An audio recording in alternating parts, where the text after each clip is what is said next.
Hello. How's it going, everybody? Welcome on in. I hope all of your days are going well. Mine's going all right. Today is my first day off of my vacation. However, I couldn't sleep last night, so I ended up getting up kind of late today. And that complicates the issue a little bit about my balance between streaming and drum practice.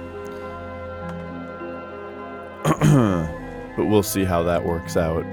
I've got plans for later in the evening, so for now, I'd like to get the streaming done right away. And let's go. Bloodstained is what I've got on the mind today. We'll see if anything else comes up. I've got big plans for things that I want to play during this vacation. Sort of. Another game I'm thinking of is to play Legend of Zelda: Link's Awakening.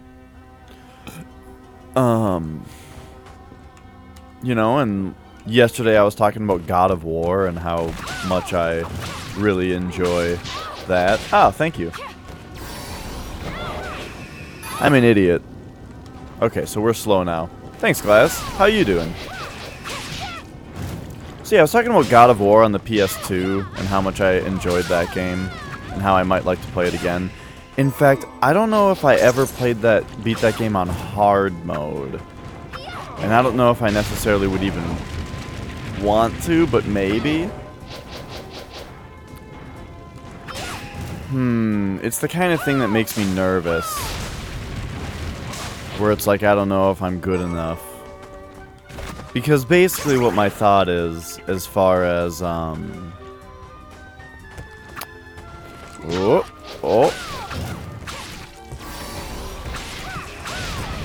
far as that kind of thing goes, is like... So, if I wanted to play through God of War on PS2, part of me says...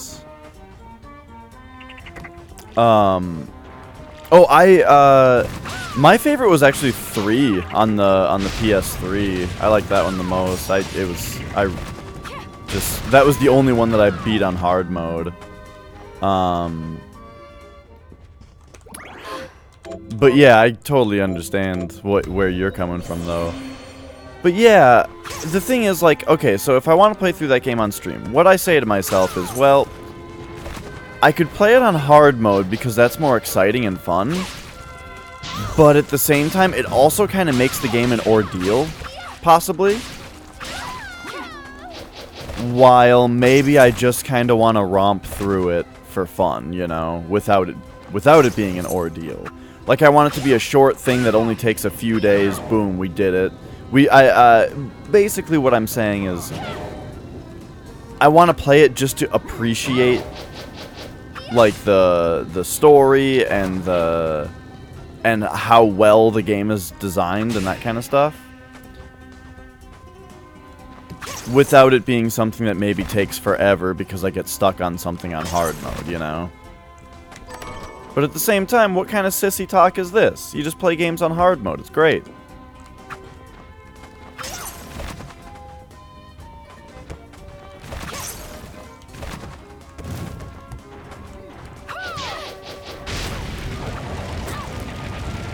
It's just, oh my god.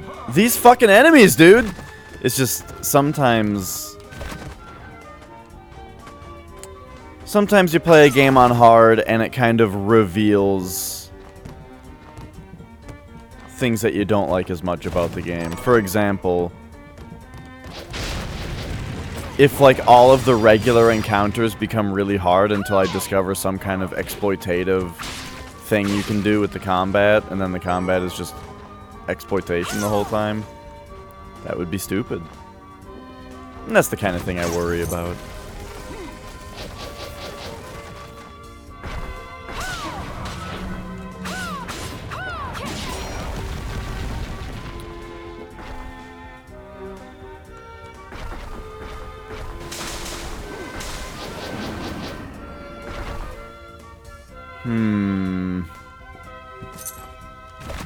I I'm not super excited about how much damage I've already taken.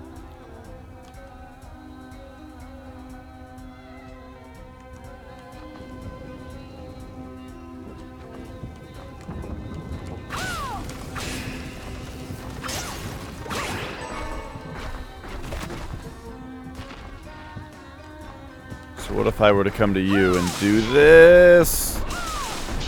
No! Oh my god, are you serious? Hi, Sarah. I am early. I am on vacation. Okay, so my only way out of this right now is to get through these rooms without getting hit.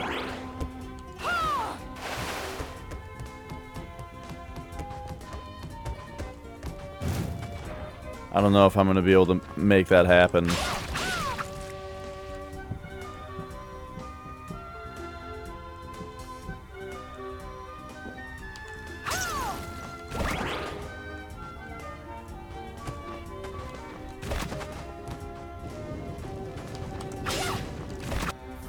Okay, okay.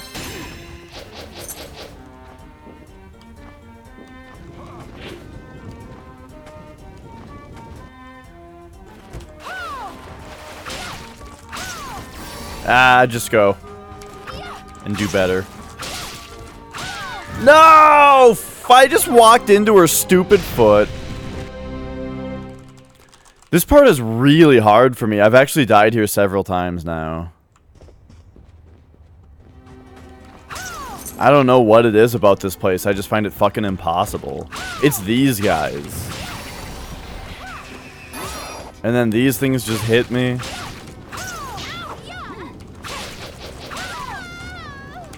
These ghosts are really hard to hit. Oh my god.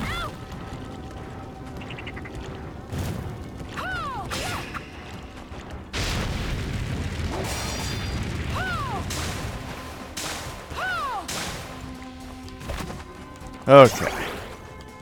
What I really actually should be doing is retreating to go find like one of those waystones. What? Oh my god, see stuff like that. The fact that those guys pop out if I hit them right there. And how these enemies just float around without caring about where you are, so they'll just hit you.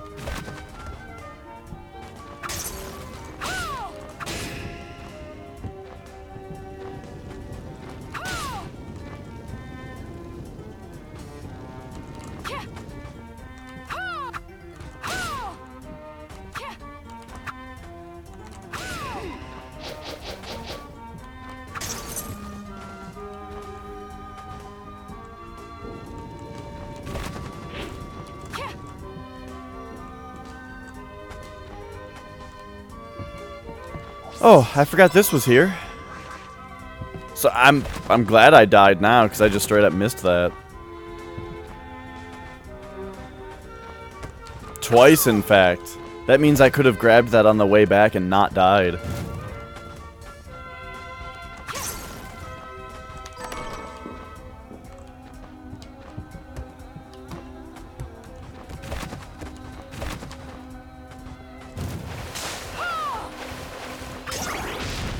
What? What? Oh my god, it hit me 3 times.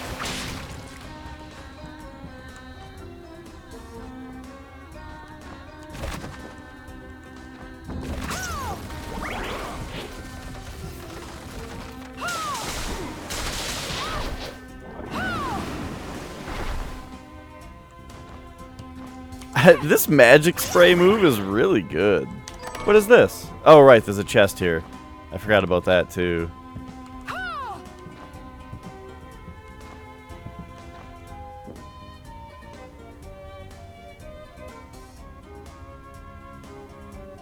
Wait a minute. Yeah, but I died, Sarah. Wait a minute. I could have just gone into the... No, no, no. I was gonna say I could have just gone into the teleport spot.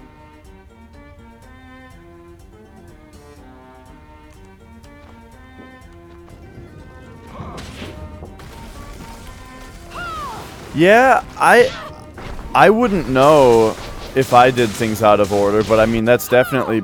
Fuck, dude. That's definitely one of those games where that's very possible. Which is great, you know. Like Super Metroid. Okay, here's this again. Hollow Knight is just... I only played through it once, but that was a really great game. And I've talked about it a lot during this game. Okay, fighting these guys on a fucking moving platform that sucks you in is super annoying.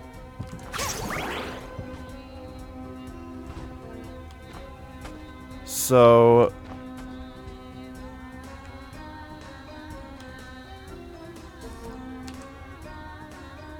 yeah, what I would tell you, Glaz, is you shouldn't have, because you didn't. And that's your experience with the game. Isn't it more exciting that you did it your own way? And you beat the boss when it was harder, because your weapon wasn't upgraded? I think that sounds cool, exciting, and I think that you got a better experience out of that boss than he did. Whoa! Now you are better at the game than he was when he did that spot.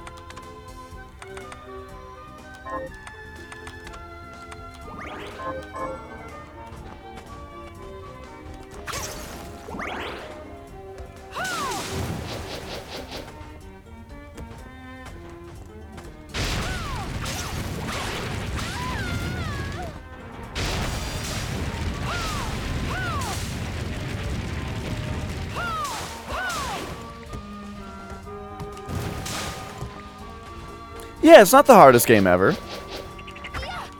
It's got some pretty challenging parts in it, but, I mean, I'm not about to say it's the hardest game ever.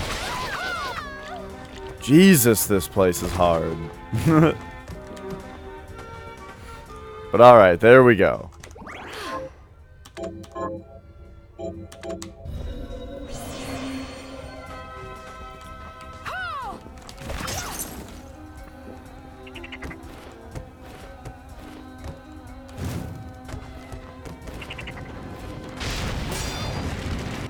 I'm just going this time.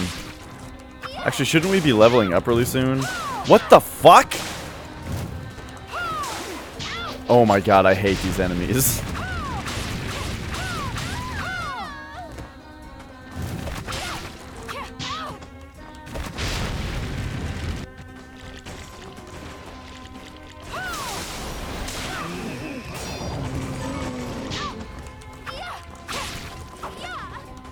I also just generally find it annoying in games when you take damage from an enemy just by touching them. Unless it's like an enemy like this, where the point of... besides their fire, the point of them is that they might hit you. But an enemy that just wants to fly around the screen freely, you know, and shoot things at you... eh.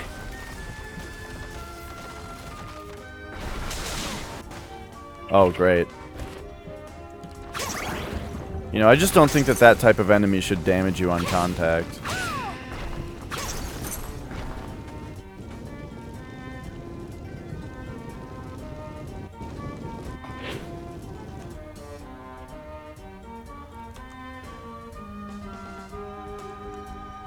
Okay, so here we just gotta drop to the bottom.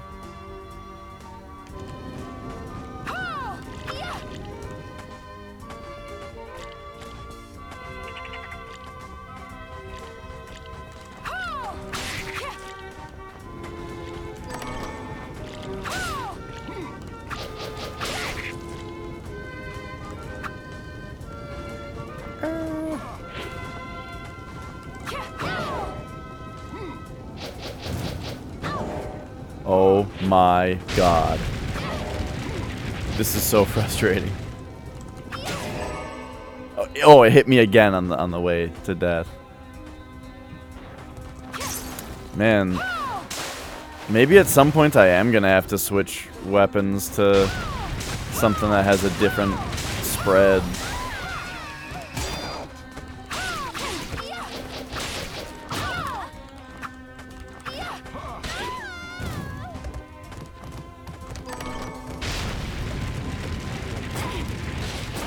Jesus.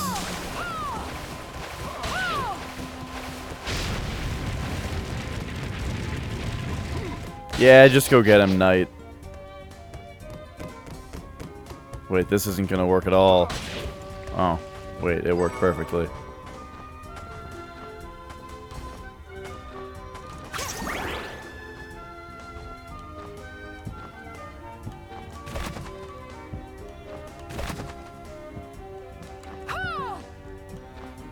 I can't see what's going on here. Oh, I'm not landing on a platform. Okay.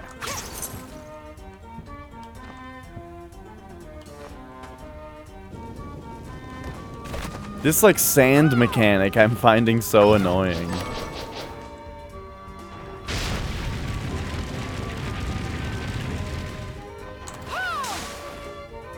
But hey, it's just like Super Metroid, right? Oh my god. Where being caught in the sand is just like the most annoying thing in the game.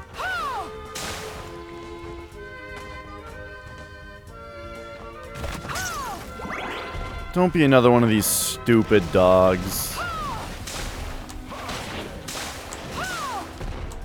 I like that this one's name is Rocky.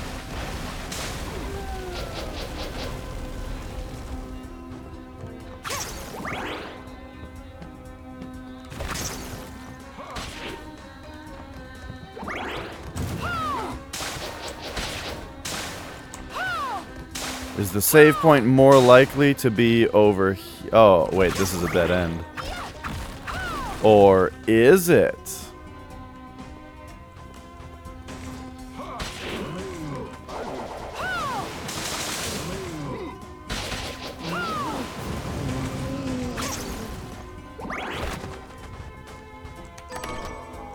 Traveler's hat. Okay, so I need to come into this other room and just like clear it out without doing much.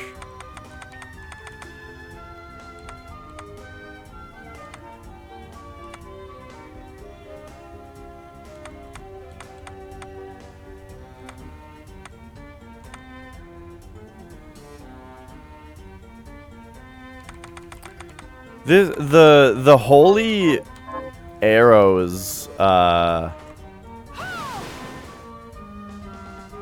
shard sounds really good. Okay, is this guy coming over to me or not?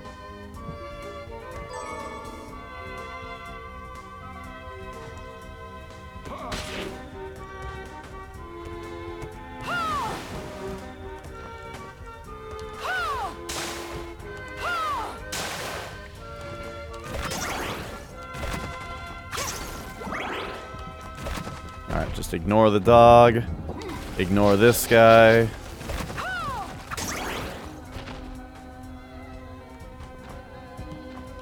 I'll go fill that place in later. Once I've found a save point.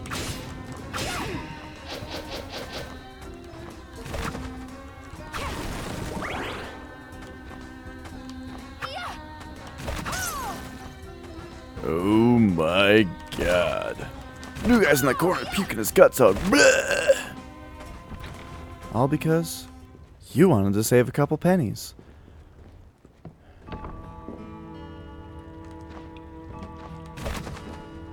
Give me the good news.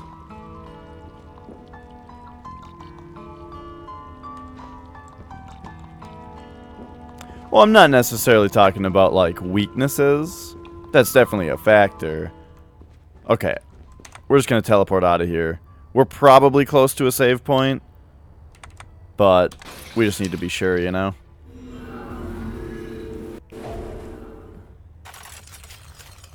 But I just mean the attack itself might just be, you know, very, like, user-friendly.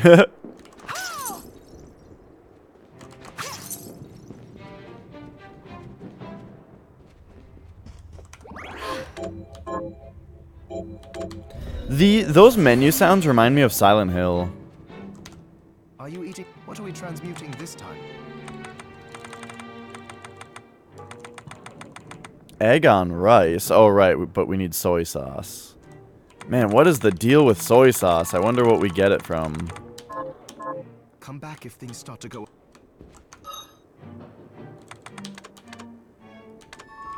I want to go back to the demon looking around. Because who knows, one of these guys might just drop soy sauce.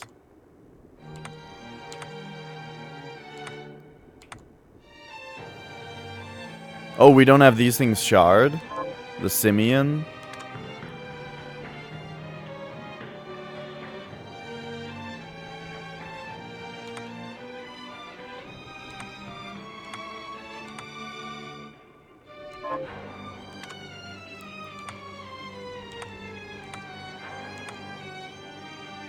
We don't have everything that demons drop.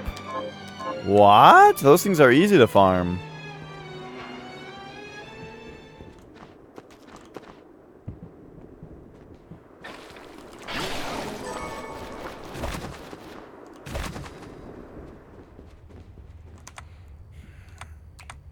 Alright. I think just right here is where there's one.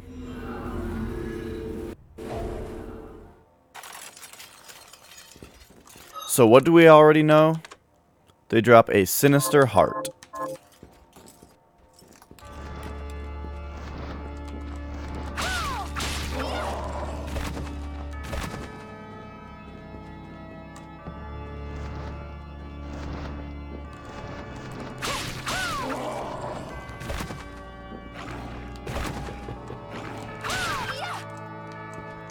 What about ore dogs?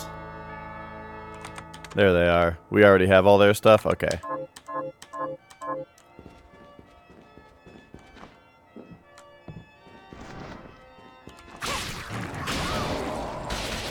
But they also drop curry powder, so we might as well give it to them.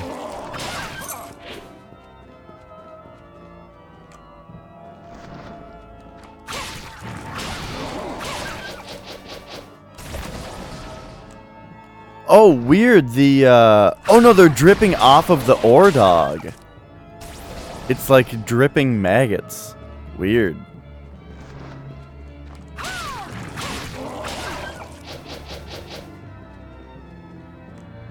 That dog's meat is spoiled before it's even dead.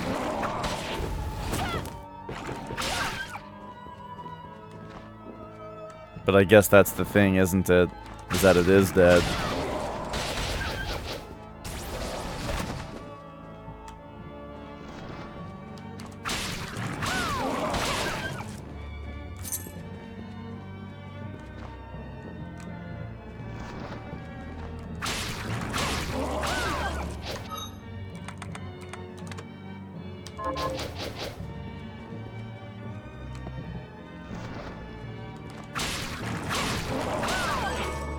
Sinister Heart, Sinister Fang. Alright, so we got their other thing. Alright, cool. Now these things. And the Towers of Twin Dragons.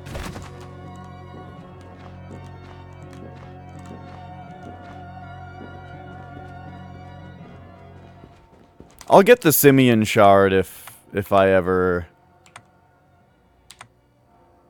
happen to run across those dudes. Oh, there was a place I never went in the towers? I bet that's the, that's probably where the teleport is, right there.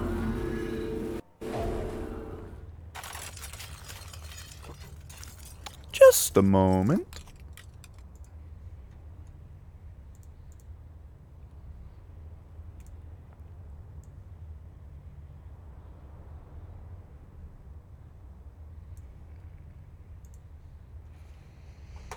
Okay.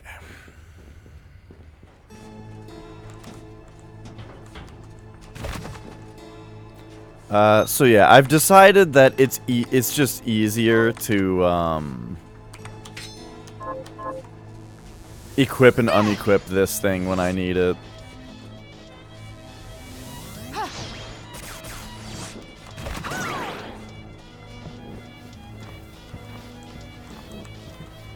Oops. Oh, jeez. Okay, well, that's fine, I guess.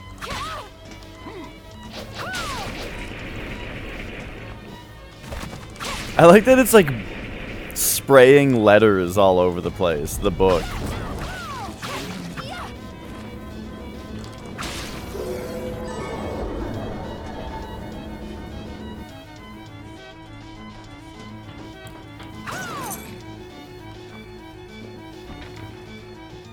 I also wonder if there's any point in ever using a different familiar, because this one's pretty good, and it's already leveled up a bunch.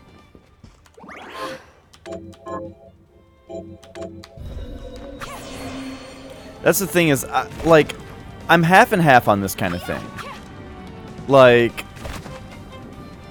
what if there was a mechanic in the game that encouraged you to use multiple familiars?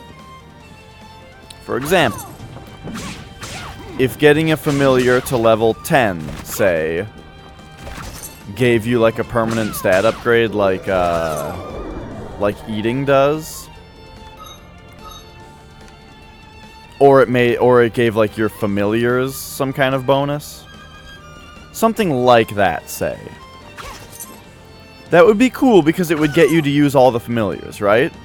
It would also be annoying because it discourages you from just using the familiar that you like the most. You know what I mean? I call it Ratchet and Clank syndrome. Remember after the first Ratchet and Clank, when they started making it so that your weapons would level up? Oh no, see, I'm just thinking aloud. That's why my blind command and my rules in my chat rules all say that I often think aloud. So take it this way. Engage in the discussion that I'm presenting, but not in Bloodstained's mechanics. Here's what I mean. So do you remember in Ratchet and Clank? Yep, for sure enough, there's the teleport there that I never went into. In Ratchet and Clank, you could your weapons leveled up as you used them, but then hit a maximum level. Now, that's cool because it encourages you to use all of the weapons, right? However, the problem with that is that once you've hit max level on a weapon and that weapon is as good as it gets, you are now discouraged from using that weapon anymore because it's a waste of using that weapon is now a waste of experience. If you used any other weapon, that other weapon would be getting experience and leveling up. So using your maxed out best weapon is a waste. And I don't like that. So it's a real double-edged sword, a system like that.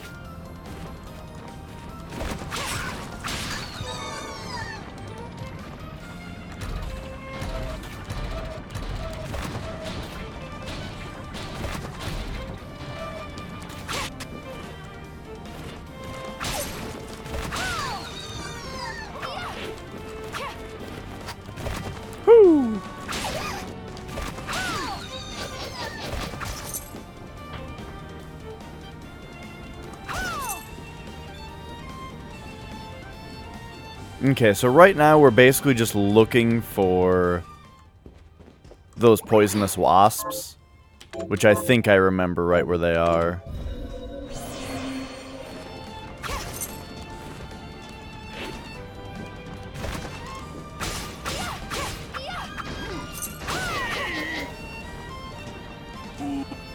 Okay, hang on. So these things are Selenos. Since there's a bunch of them right here, let's just check on them. Ah, there is something else that they drop. Strawberry, Thunderbird, Plume, Monster something. Man, I haven't played Monster Hunter in a while. Not really since I started playing Final Fantasy XIV again. And I haven't even played Final Fantasy XIV in a while. Because I've just been playing real video games instead. That was a joke. Hey, G-Bone Steak. That is their other drop. Got it. And then this other thing is a shield outsider. We don't have its shard, and then melting bone and silver are the only things, but there's 2 more things.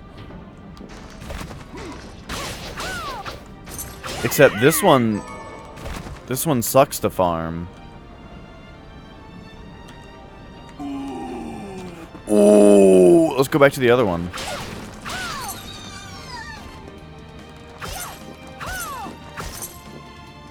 Man, why is it so fun to hit lamps and candles and stuff?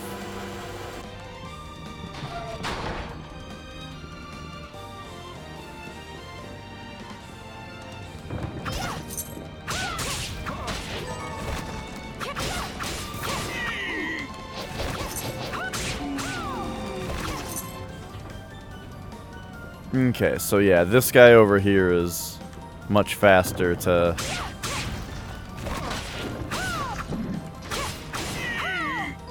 farm. Melting bone and silver is what we already know about.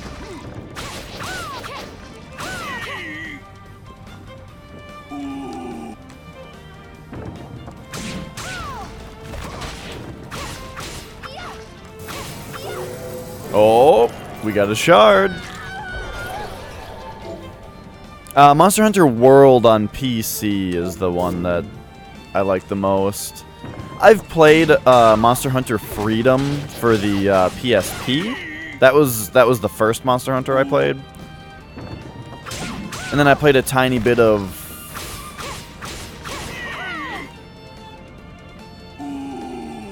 Monster Hunter 3 Ultimate for Wii U. But the one that really grabbed me,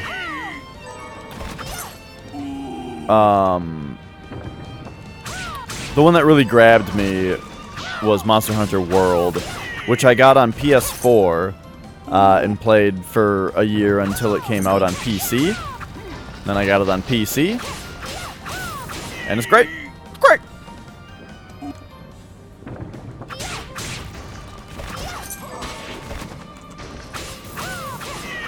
I'm not super into it like some people are, though. Basically, it takes me forever to progress in Monster Hunter because I have to craft every single item that you can possibly craft, you know? I have to have every single armor piece and every single charm and all that kind of stuff. So, you know, I have to have all the Palico stuff.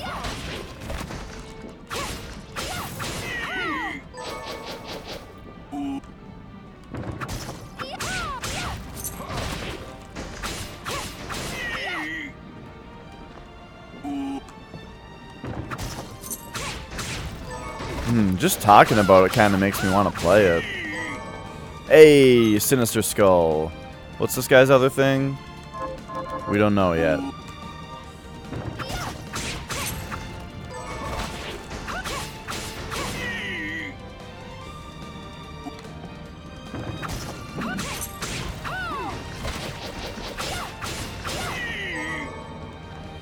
More silver.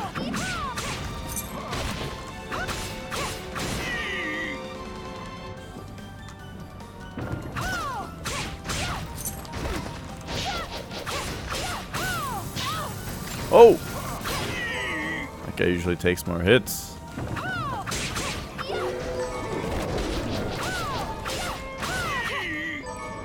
Six different styles for each weapon. Oh, damn. There's already a shitload of weapons in Monster Hunter, so that sounds crazy. It's like when like, was it Street Fighter?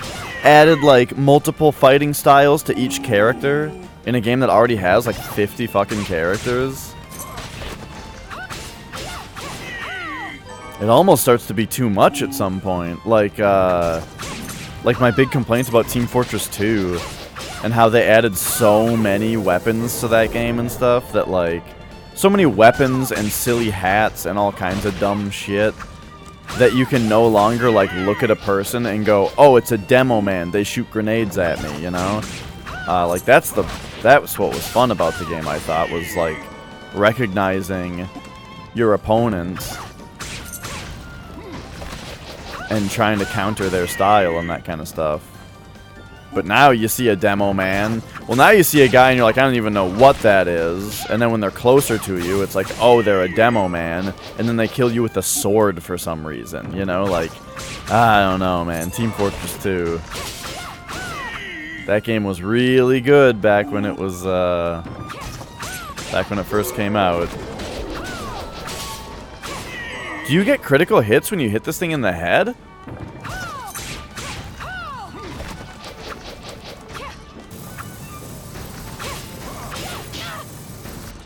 No, I don't think so. I think it was a coincidence.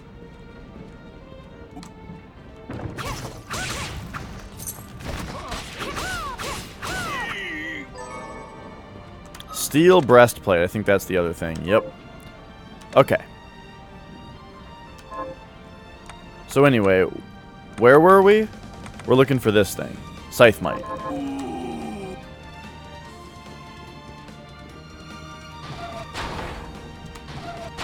I just remembered I've also been wanting to do another playthrough of Brave Fencer Musashi.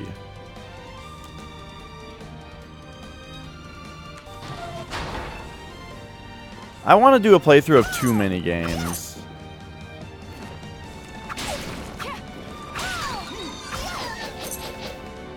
If you dodge into anything, you jump off. You can do a special air attack. Oh, cool.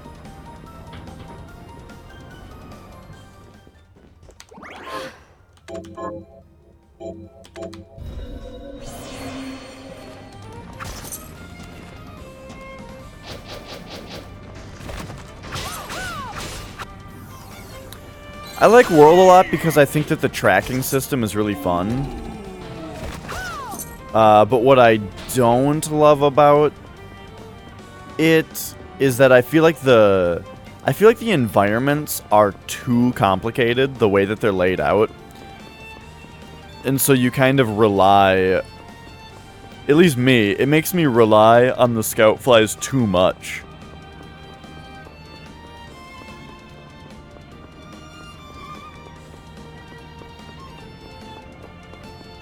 For some reason, I thought that these bees were here.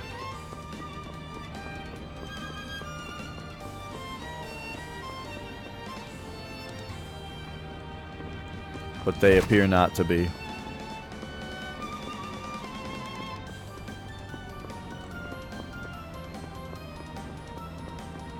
This song is really good. I should play Curse of the Moon again to remember what my favorite song of that was. Because I remember really liking at least one track from it. Oh right, there's 2 towers. That's why it's the Twin Dragon Towers.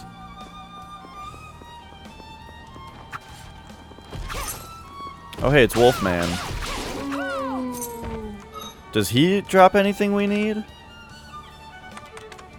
Yes, he only has Sinister Pelt so far. But he's got 3 other things.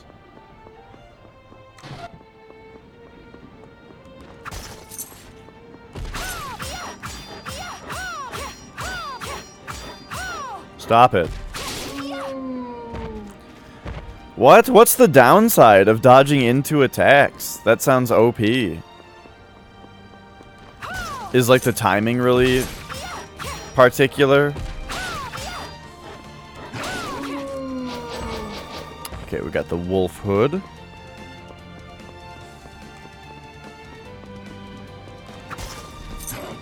Ah.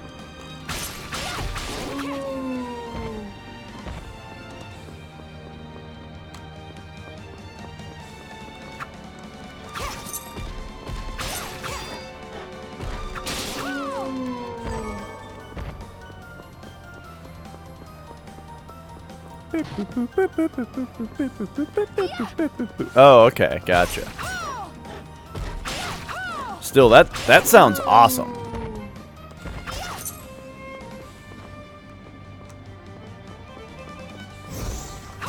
It kind of reminds me, actually, I really liked this one game. There's a free-to-play MMO called Vindictus that I played a shitload of and really, really liked. And that kind of reminds me of my favorite character in that game, Vela. Had a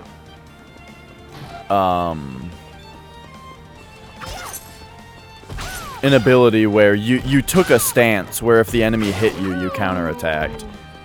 Her thing, like the way that her character was balanced, I really liked, where her straight up DPS was lower than other characters, you know?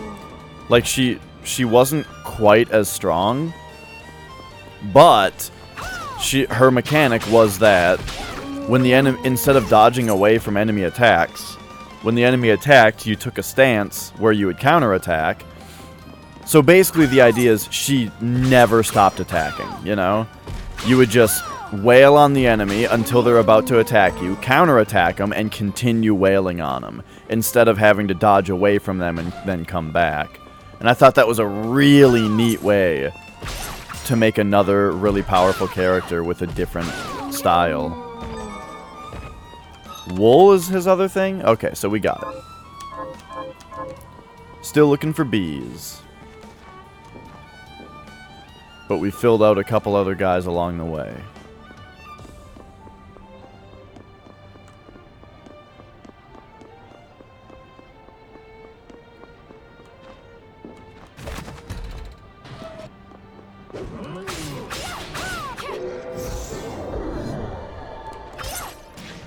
Now I'm like pretty sure that yes, that bees are in this room.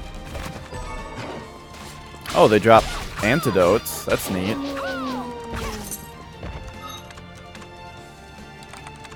So we know about antidotes and grotesque shells.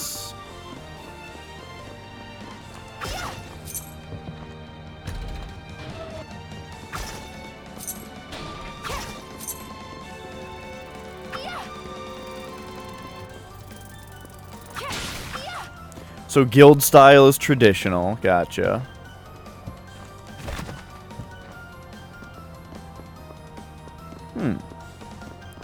So I guess my question is that the adept and the aerial style both sound really good. How is the traditional style balanced with those, you know?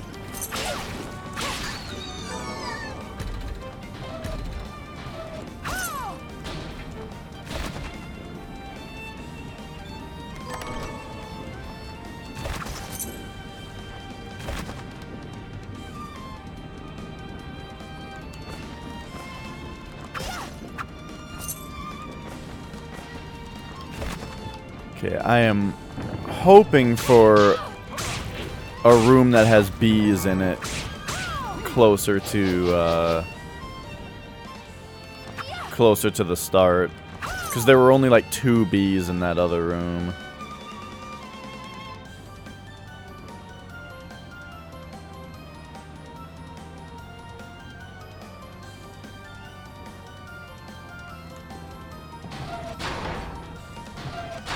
I think I'm seeing what's going on here.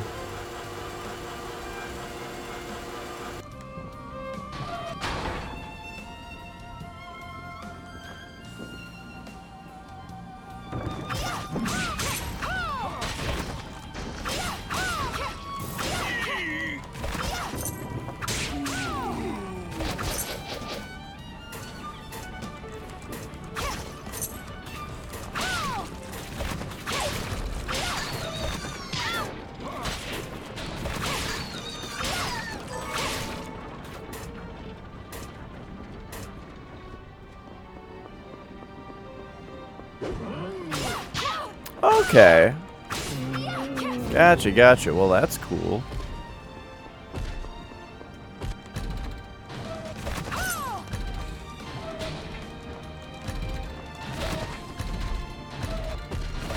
Yeah, I mean, that one sounds really good. The Monster Hunter games are great. I've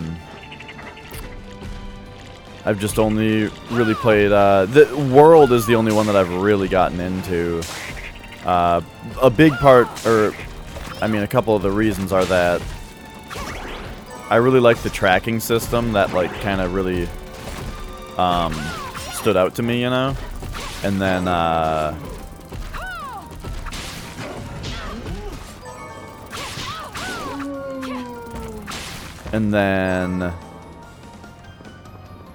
And then it came out on PC, and that's the other thing.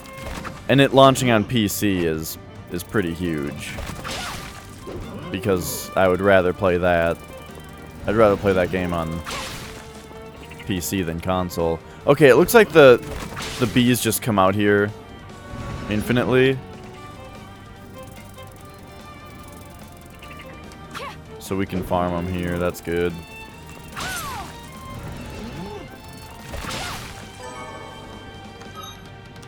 I am also a sucker for handhelds. Like, I had a Game Boy as a kid, and my parents got me a Game Boy Color, but then after that, I started buying my own systems, right? And I had a Game Boy Advance, SP. I didn't get the original Game Boy Advance because I didn't have a job at that time, but I got a Game Boy Advance SP. Actually, I got that with allowance money. Anyway, point is, I got that. I got the Nintendo DS. I got a PSP. I got a DSi. I got a 3DS back when they first came out and everybody thought they were a joke. I got a Vita. I got a new 3DS XL nowadays. Actually, it's a new 2DS XL, but you know, that's beside the point. I love handhelds. I love the Nintendo Switch. Can we talk about, for a moment, can we all just appreciate what a genius idea the Nintendo Switch is? And how they finally did it? Think about it. The dream of switching between handheld and console with the same game has been something that people have wanted and been trying to do forever. I mean, look at the Super Game Boy for the Super Nintendo. Boom. That was something that allowed you to be playing a game handheld, take the game out, put it in your Super Nintendo, play it on Super Nintendo, you know? That was the idea. And then, of course, they made the Game Boy Player for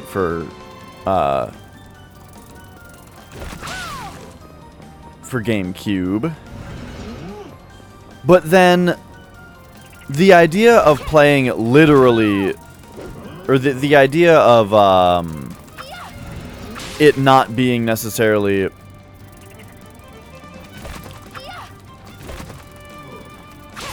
there we go. Like, okay, so more recently than that, though, Sony tried to really do that idea, right? The handheld and console switch between them thing with the Vita. They had a few missteps, though. The biggest misstep... oh, I don't need to. We got these guys to go on. The biggest misstep... We will for fun, though. The biggest misstep with the Vita's crossplay was that it just didn't work the way that they advertised it. Where they advertised it as if you could you'd be playing your game and you could literally just pause it and grab your Vita and unpause it on your Vita, right? That was what they showed in the commercial for it. You know, kind of like when the Kinect was showing people fucking holding their skateboard.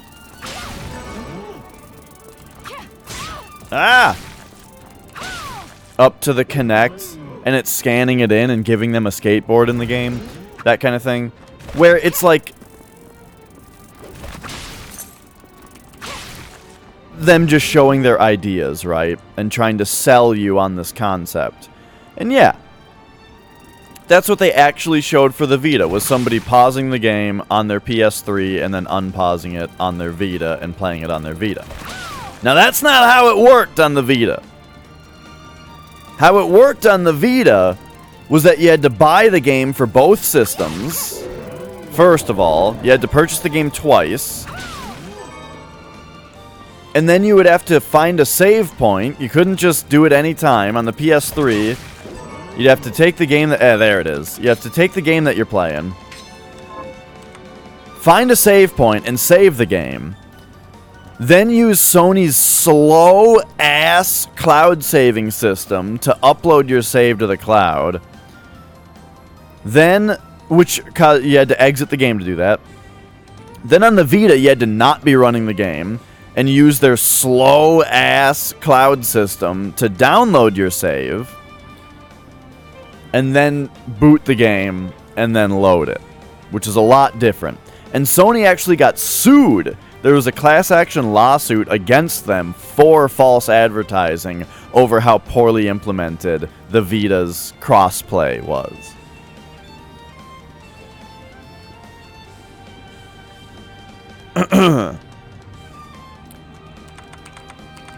And then Nintendo was like, oh yeah? Or as all the kids are saying, Nintendo was like, you know, I can't think of a funny alternative. All the kids are like, hold my beer, or whatever the meme is. Nintendo was just like, BAM! Nintendo Switch. A system where you buy one game and put it in the system and play it, just like we love video games to be, and you just pick it up, and now you're playing it handheld. And you put it down, and now it's on the TV. And it's fucking genius! Like, it's what people have wanted in handheld versus console gaming since ever. Since we first started taking our Game Boy games out of our Game Boys and putting them in our Super Nintendos and playing our games on the TV. Since we first all got excited when it was announced that Dragon's Crown is going to be on Vita, or they're making a handheld version, you know, Super Mario Bros. Deluxe. Oh my gosh, I can play Super Mario Bros. On the go now. Everybody has always loved, like, isn't it funny the way that when a console game is announced that it's getting a handheld version, Xenoblade Chronicles, exciting, you know? When they announce that this game is going to be handheld now, we all get really excited that it's going to be on the go. Or when a handheld game, like Gravity Rush, is announced that they're making a console version of it, you know?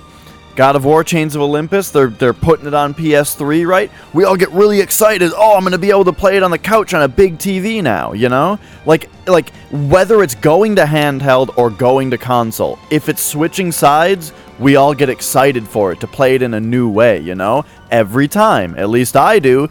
And the Nintendo Switch is a system where every fucking game, by design of the system, works that way. Like, it's... Dude! Okay, I'm sorry, I had to share that with you guys. I say all this while I choose to play Bloodstained on PC, as opposed to Nintendo Switch, but, you know. What can I say? I like playing games on... Yeah, pretty cool. Wait a second.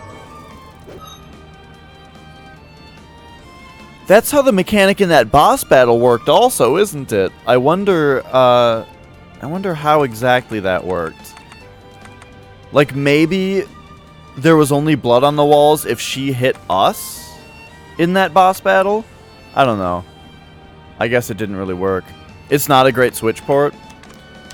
Well, at least it's not on Wii U like they originally wanted it to be.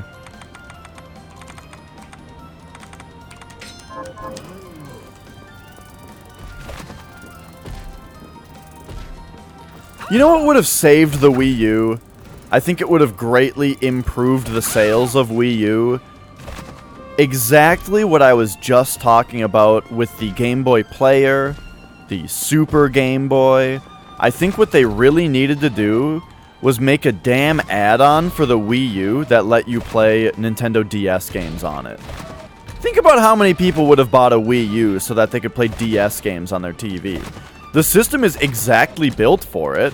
You've got your touch screen in your hands, and it's a touch screen, and then your top screen is on the TV. It's made for it. And I really think that a lot of people would have gotten a Wii U if, you know, for the promise of being able to play fucking Pokemon on their TV, you know?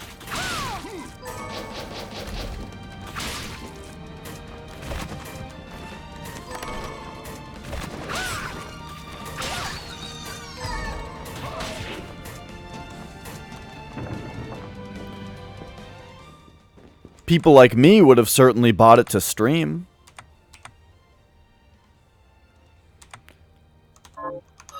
Who's next?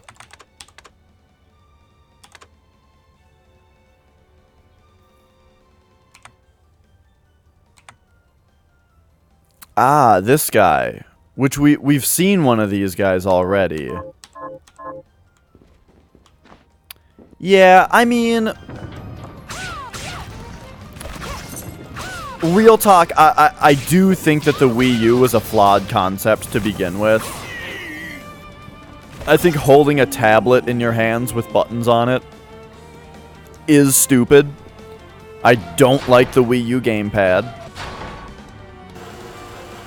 But, as you would expect from Nintendo, though, it did have some killer games on it. And it is a system worth owning for the games that are on it.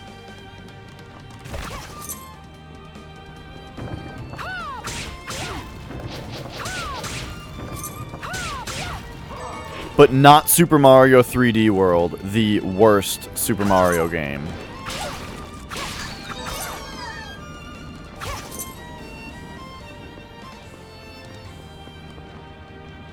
Whoops.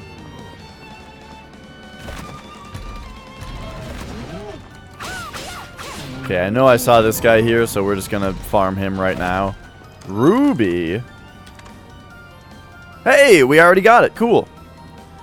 How many consoles would allow a couch co-op game where someone plays an FPS and the other plays an RTS and has to send troops to help the hero? None except for Wii U. Totally. Yeah, they did start... They did do little things like that. I mean... PC.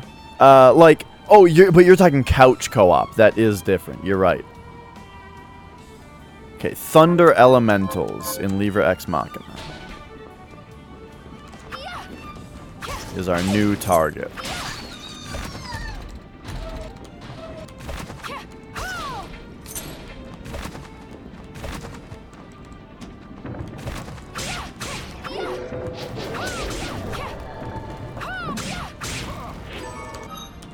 We don't have, like, apple seeds, do we? In our inventory already?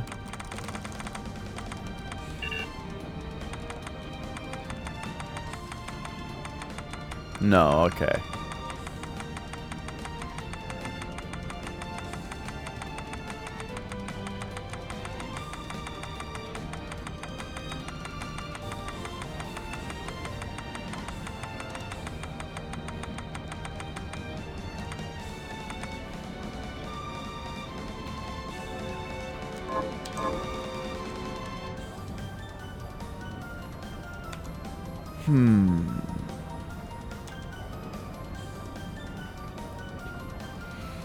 Yeah, the only, the closest game I can think of to that is,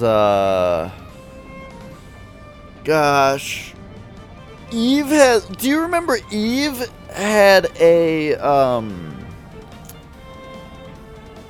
it had like a companion game for the PS3 that was called... Gosh, what was it called? Oh, this is gonna drive me nuts. It was like a EVE Online PS3 shooter. Dust. Yeah, Dust 514. Right, okay. I remember this game. Then there, you know, funny enough, also on PS3, there was that game called Mag. This was the 256 player first person shooter. But the thing was, it was 128 versus 128. And I believe that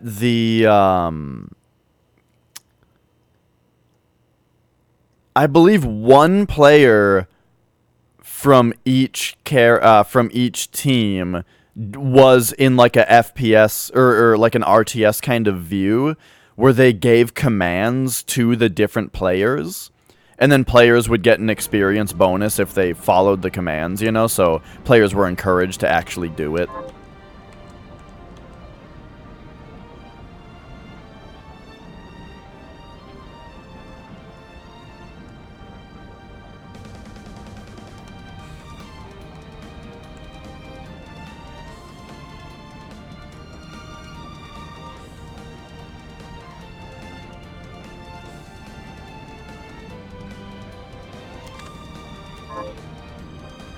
Okay.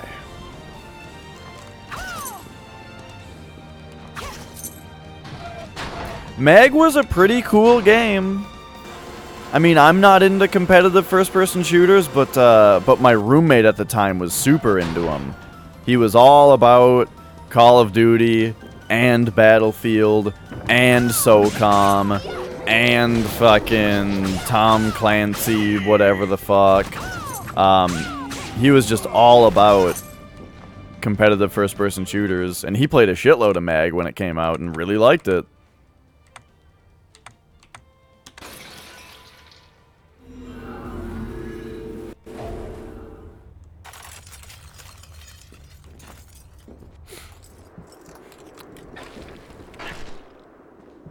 Don't worry, he played good games too.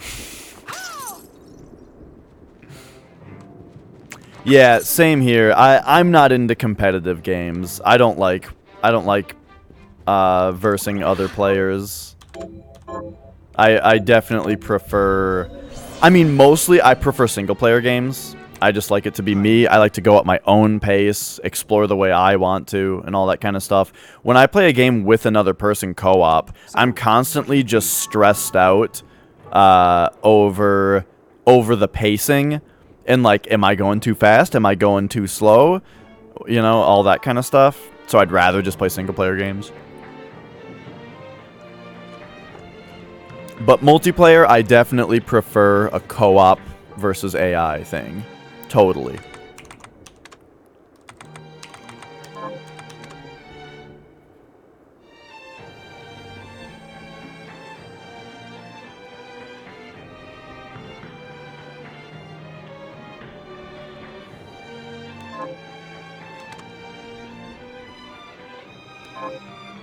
What am I doing? Let's look at crafting for a second. Can I make like a cool new sword or something? No, this is the coolest newest sword. God Crisis? Oh, God Cross.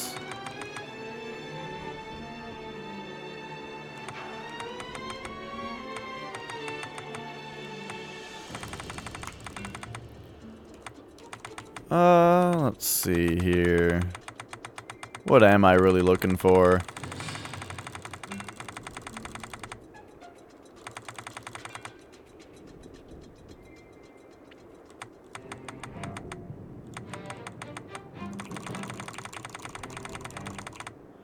Oh yeah, I am terrible at fighting games. I've just never put the time into one.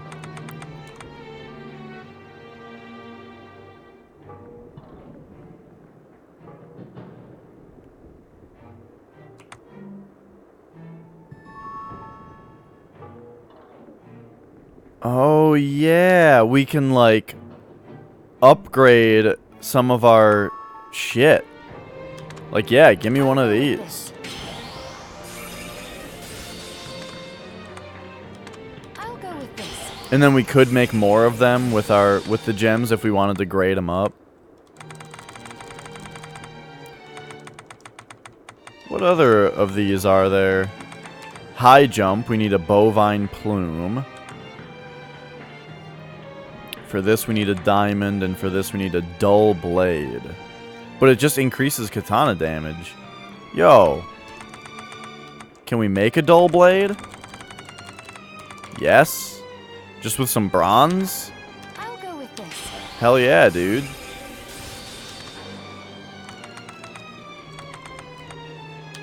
I'll go with this.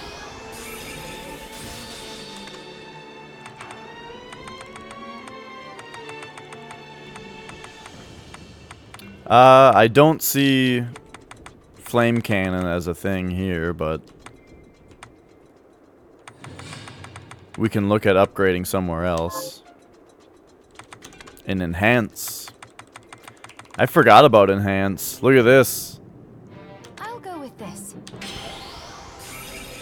I haven't actually ranked up my cerulean splash at all. I'll go with this. Because I forgot that this is a thing in the game. I'll go with this.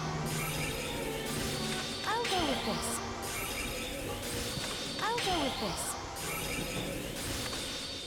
Now we need aquatic blood and water horse hoof. Sure. This. Monster bird tier. Oh wait, now we're on a different thing. Alright, so now we maxed out our cerulean splash. Sweet.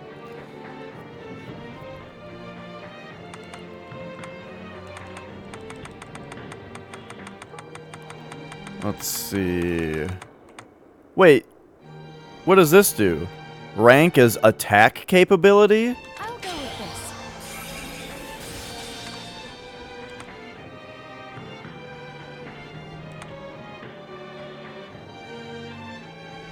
More possible actions? Yeah, dude, that sounds cool. Just to try it out. Then we need gunpowder. Oh, yo! I did read about this earlier. Increase the number of projectiles cast at once.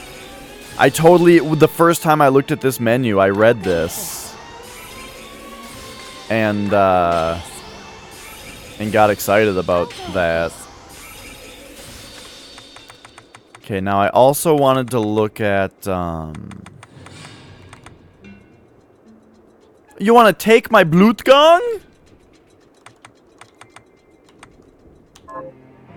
Can we make another one? Yes, quite easily. Alright, cool. I'll go with this.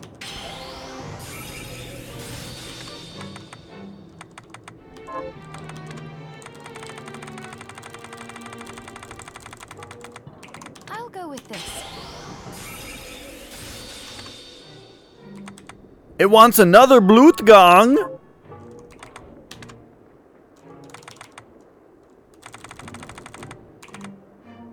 I'll go with this.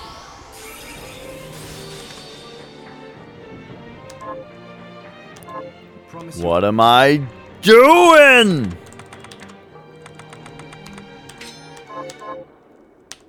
Are you what are we transmuting this time?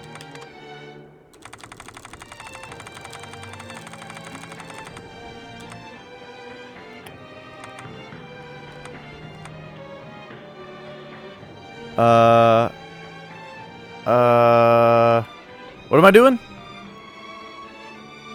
Oh, dude. Wait, it takes 9 silver to upgrade this? Well, maybe that's just once. Okay, now it just takes an emerald. Oh, wait, no. Now we can't upgrade it anymore, because it probably takes 9 more. Jeez. Okay.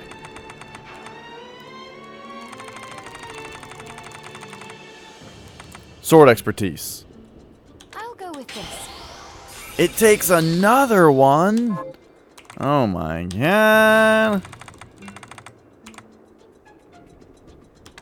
These are the last of my platinums.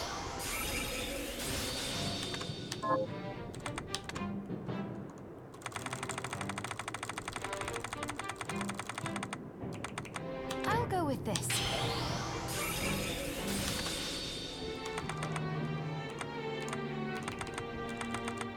Ooh, look at this. Sell items at higher prices? Cool.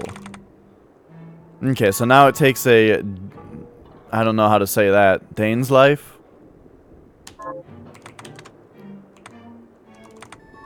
Is that something that we even can see? Yes. We need a whole food and dark matter. Well, we can cook dark matter. Whole food, we need sword fragment and 2 gold. I don't know where to get that stuff.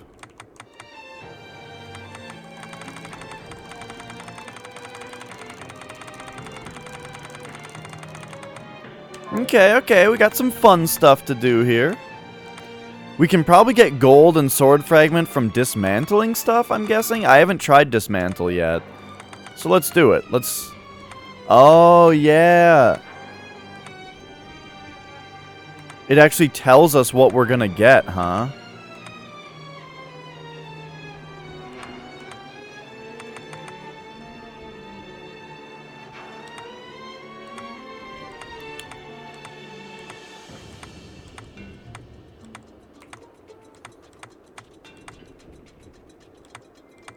Well, I don't actually see anything that I care about here.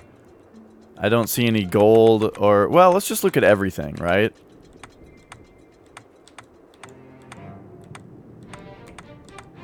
Wait, what? We can break these down into parts? We can uncook food? Are you serious?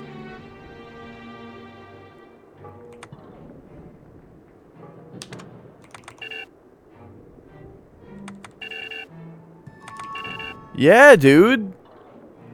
Oh, wait. I don't know what Alkahest stock is. And I want soy sauce right now. I'll go with this. There, all done. I wonder if that just regenerates over time or something. But now, okay, now that we have soy sauce, we just need an egg for egg on rice.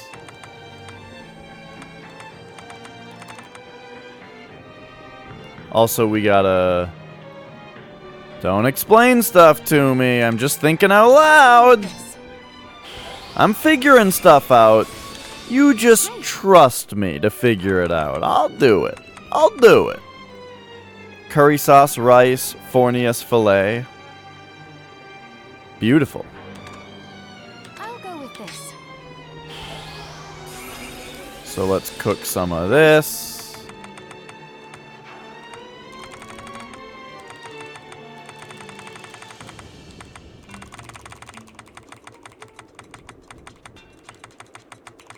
Right, well that's exactly how video games work sometimes, is that if you keep grabbing an item that you don't know what it does, you don't notice because you don't know what it does yet.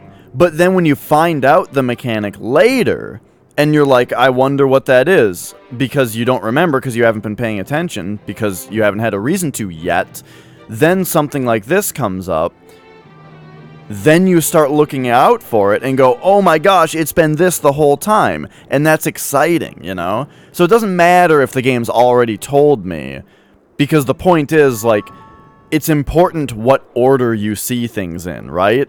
And then that makes it exciting when you find out something's been right there the whole time, you know?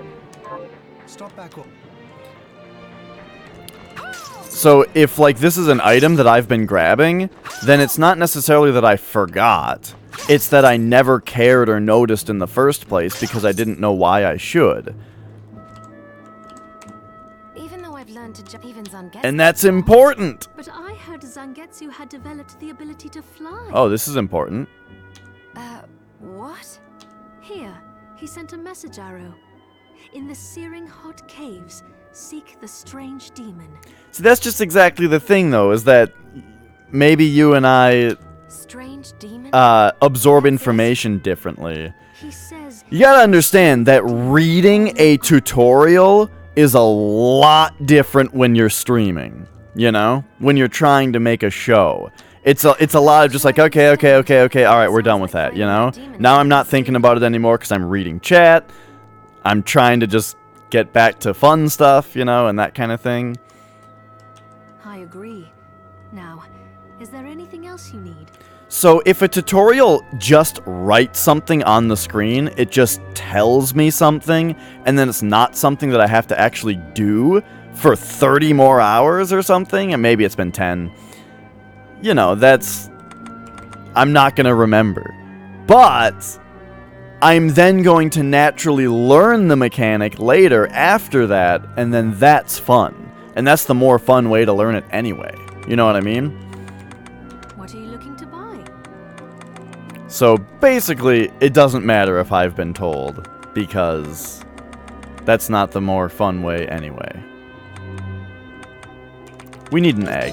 That's what I'm here for. Thank.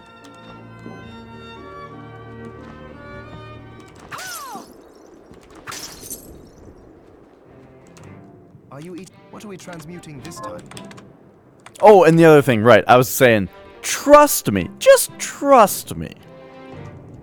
I've beaten games before. I can beat games. Great. And if I never figured out this mechanic and didn't do all this crafting and stuff, it just wouldn't matter because you probably don't have to. Scrumptious. Alright, we did it. And then 50 more HP and 8 intelligence from seafood curry. This is beautiful. I would love to get more health. Junctioning that way as hell? I love the junction system. That was like my favorite thing about that game.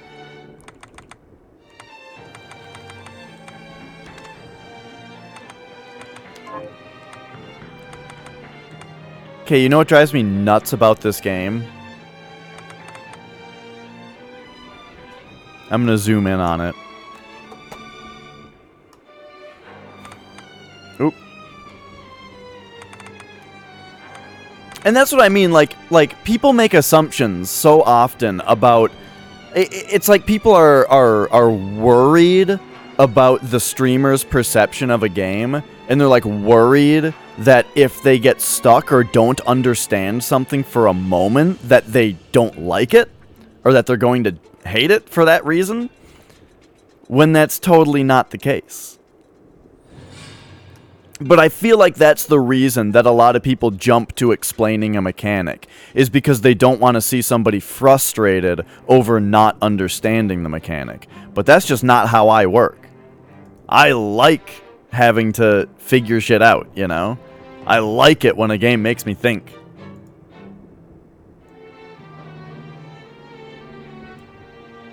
Okay, hang on. We gotta really zoom this in for a second. Okay, look over there. These chunks, they come out too far.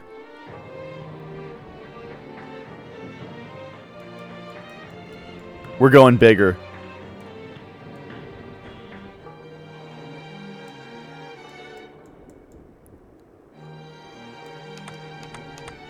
Look at that! Look at that! It comes out too far! Stop it!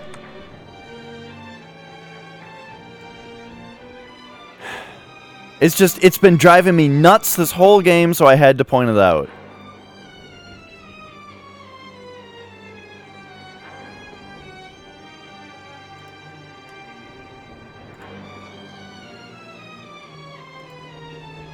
Stuck for 5 hours on something that felt obvious.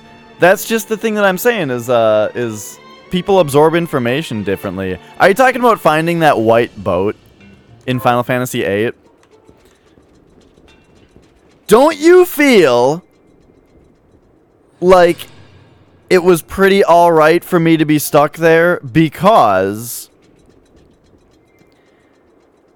they tell you to find the white boat?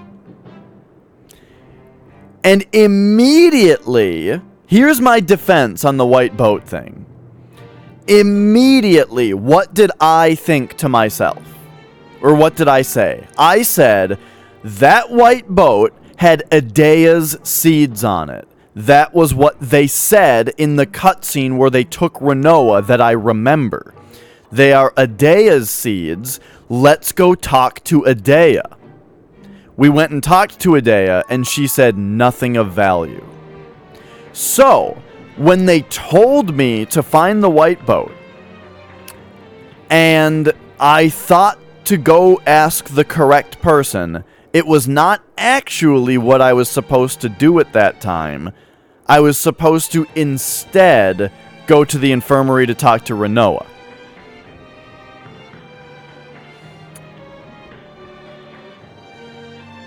Not only that, but they okay, and then after you talk to Renoa on the boat, then they just straight up tell you to go talk to Adea to find the boat, and then she tells you where it is.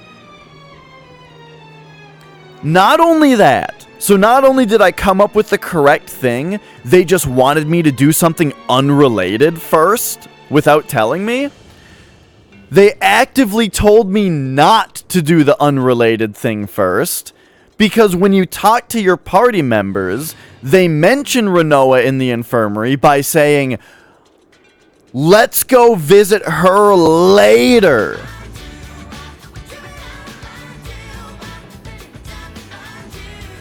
Yeah. What's up, Camel? Hello. Well, geez, thanks for the raid. I'm sorry. You've come in mid-rant about a part of a video game. We're talking about Final Fantasy VIII and how I got stuck on one part for like 6 hours because I did the correct thing immediately, but they didn't want me to do the correct thing at that time. They wanted me to do something unrelated first before it worked. And the unrelated thing they actively told me not to do by saying that we'll do it later? So, I'm sorry, I was mid-rant. But anyway, we're playing Bloodstained today. It's good. This game's good. I do think, it's not, the best game I've ever played, but it's really good and I like it a lot. I find this to be quite enjoyable. However, it's no Hollow Knight, and it's no Curse of the Moon. But both of those games are a little bit different also. Alright, so anyway, we are going down to this other fancy place right now. Pew!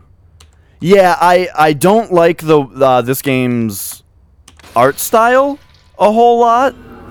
I think Castlevania, or Bloodstained Curse of the Moon looks a lot better.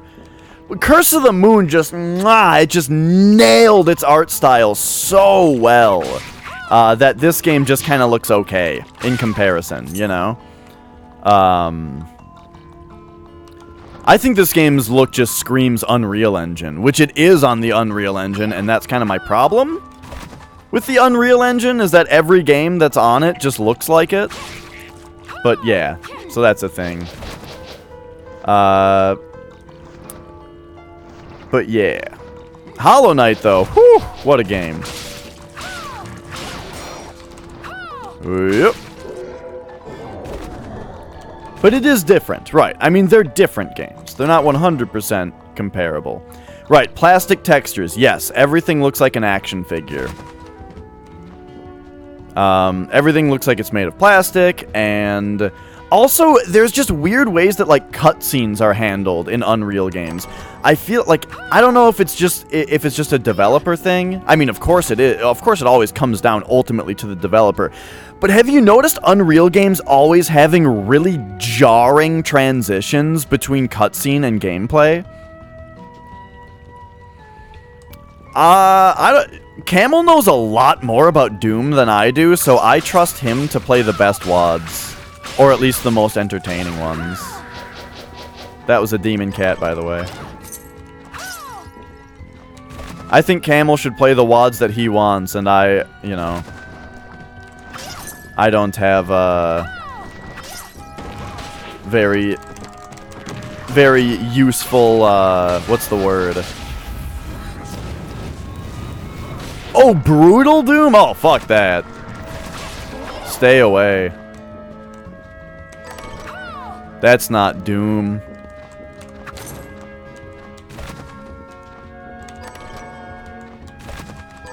But I mean, I definitely like some of this game's artwork and stuff. It's just, did you guys play Bloodstained Curse of the Moon?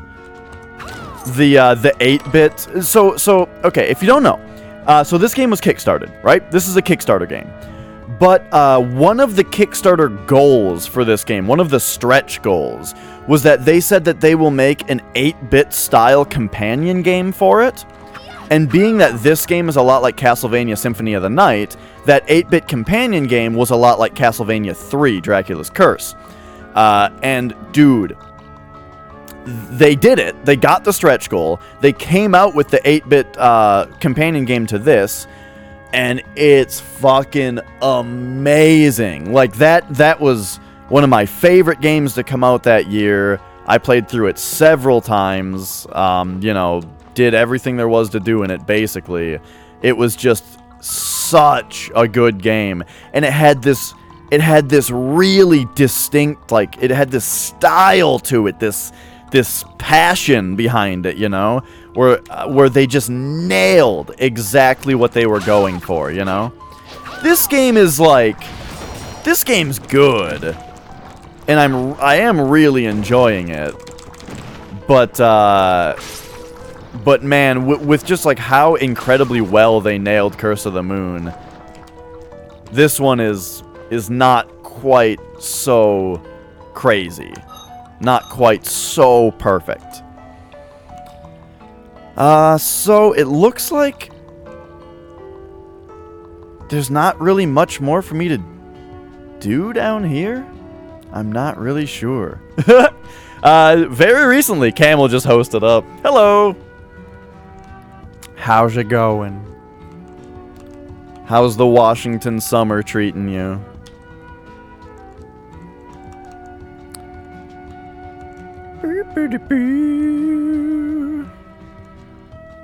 Good to hear. Okay, now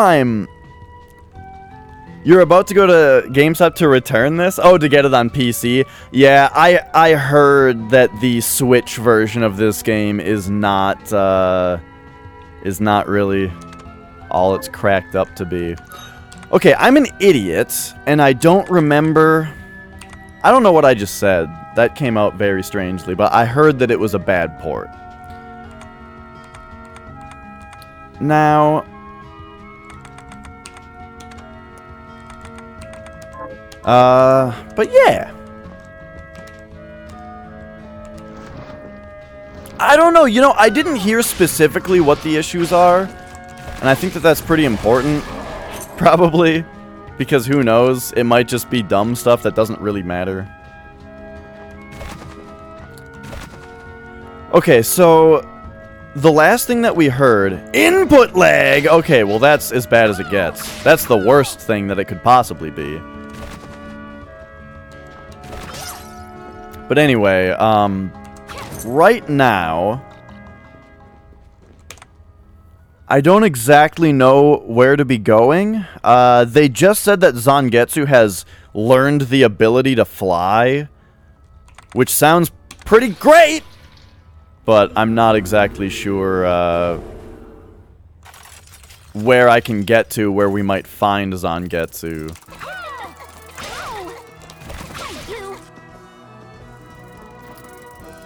But there was a boss fight with Jeeble over here, so last time that we fought Jeeble, we got a bad ending.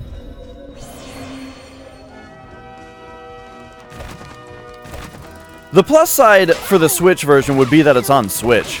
I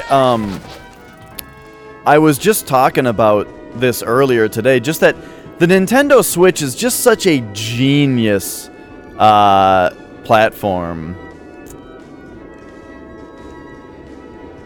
My soup and my shadow. I don't get it. Oh, Famwell. What took you so long? Oh, okay. Now that you've tasted the power of so many shards, I presume you're ready to join me. You presume wrongly. Okay, so I'm pretty sure we get the bad ending if we fight Jeeble here, but you know, we'll figure it out here. Oh, that hits you twice. Okay.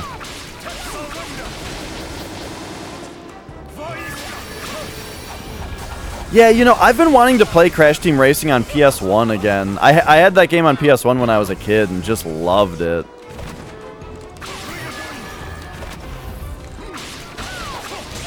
Whoops. Whoa! Hey! He doesn't do contact damage to you! One thing that's been driving me nuts in this game is the whole thing where, like, if you just come into contact with an enemy, you take damage. I always hate that. It's like, the enemy should have to be striking you, you know? If you just walk into them, that's stupid. Alright, so yeah, this gives us the bad ending. Alright, alright. Is it over?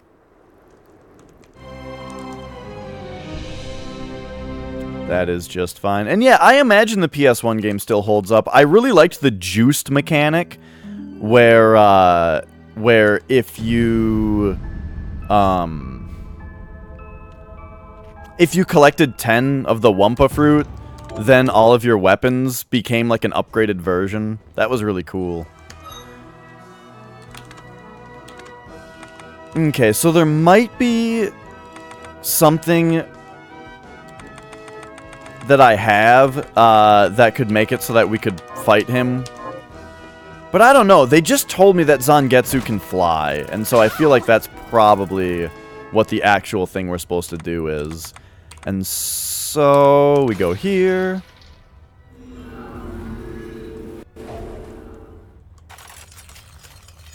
But yeah, I think it's a really good idea for them to re-release Crash Team Racing at this point, or to remake it, because they just redid the Insane trilogy, and people really liked that. Like, it seemed like it sold really well, so Crash is hot, you know? Re-release all the Crash games. Where's Wrath of Cortex? That was a joke. I've always assumed that Wrath of Cortex was bad. I never actually played it, but it was the first one that Naughty Dog didn't make, so I assumed that it was stupid. Yeah, yeah. Crab, hello. Hello, hello. Thank you for hosting. How are you doing? Okay, so she's not gonna tell us. Yeah, only raids do that, and I keep forgetting to fix it. Wait. Was that a host? One of them does and one of them doesn't. I think. But anyway. I'll have to fix that at some point. But thanks for reminding me, because I do always forget. Okay, so it's weird. Oh, I'm an idiot! Okay, I just remembered exactly what we have to do and where we're supposed to be going. I just got this ability that that makes it so that we sink in water. So I just have to go back to where there's water because we can actually explore it now. Oh my god, sometimes I just blank out. Okay, we don't want the desert, we want the forbidden underground waterway over here. It's your birthday tomorrow. Excellent.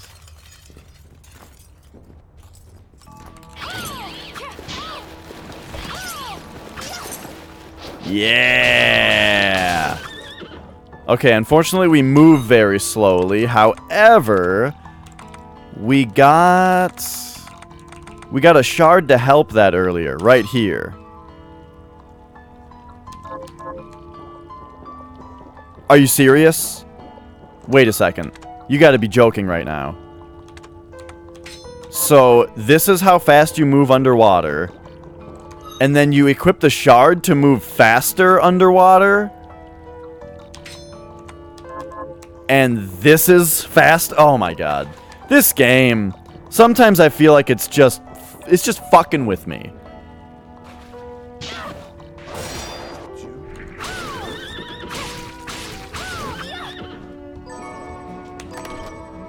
I understand that it's grade 1, but basically what you're telling me is that it's a pain in the ass.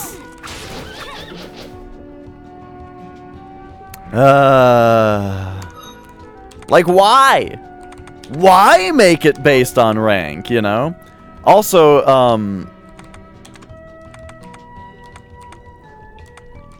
like, even if it does fix it, that's just annoying.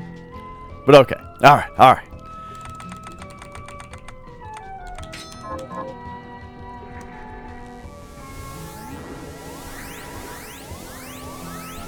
Yeah, I heard about that. I'm not exactly sure what to think about it.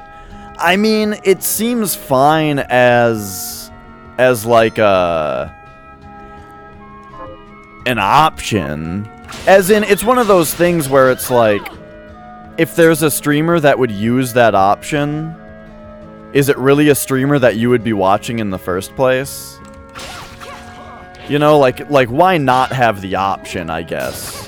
The only thing would be assuming that Twitch didn't spend time improving other features because instead they're wasting time developing this kind of feature that no one cares about. You know, like I can see that kind of thing being annoying.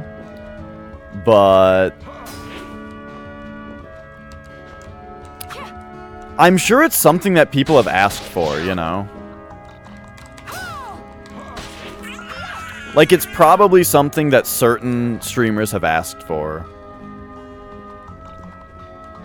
But if I were to put myself in like a big streamer's shoes, personally, I feel like sub-only chat is all you need. Like Northern Lion, for example, he does subscriber Sundays where it's subscriber-only chat. It's the only day of the week that he has subscriber-only chat on, and the subs choose what game he plays, and they're in the chat. Yay, it's a fun time with you and your subscribers. But what would the point be of not letting other people watch it, you know? I'm not sure what the point would be. Like, I am not a subscriber to Northern Lion, but I do watch his Sunday shows sometimes because it's still a good show, and I don't care if I can't chat because he has 3,000 people watching him all the time and you can't chat to him anyway.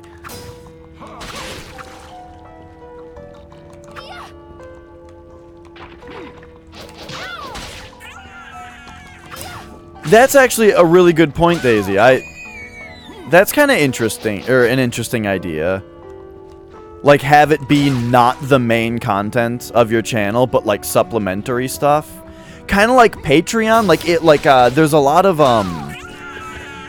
YouTubers who you can support on Patreon. Oh, did you guys see the item here? Just spawn right here. Anyway, I can't grab it anyway. Like, the game was smart enough to not spawn the item where it was. It spawned it here instead, so that it wasn't inside the ground. Wait, then okay. Alright. I'm very confused. Anyway. But yeah, there's, like, YouTubers that you can support on Patreon, and one of the rewards that they offer, if you support them on Patreon, is to get, like, behind-the-scenes stuff, or, like, you know, that kind of thing. And that's kind of the same idea. Where you would do,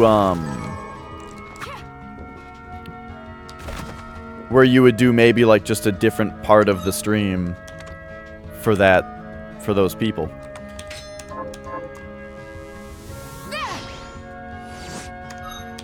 But yeah, I mean, once you're on your main thing, I feel like it would be... Like, okay. Let's say you're doing let's say right now, I was a big streamer, and I was playing this game, and it's subscriber day, so I'm gonna limit the stream to subscribers. Which scenario do you think would actually get me more subscribers? If there are people who can't watch because they're not subscribed, are they really all that inclined to subscribe to a stream that they can't currently see? Or are they more inclined to subscribe so that they can join the chat? I don't know.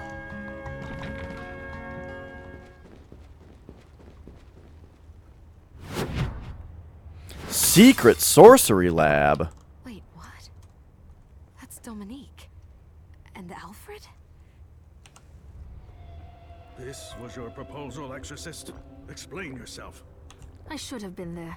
But you broke your word as well when you laid that trap for me. I wasn't about to allow the book to fall into your hands. Camel told me that he doesn't like it when I turn my webcam off for cutscenes, so I'm not.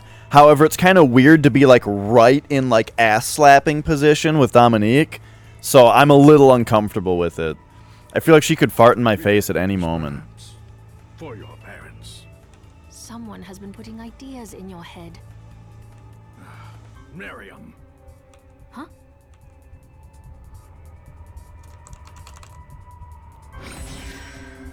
No, wait!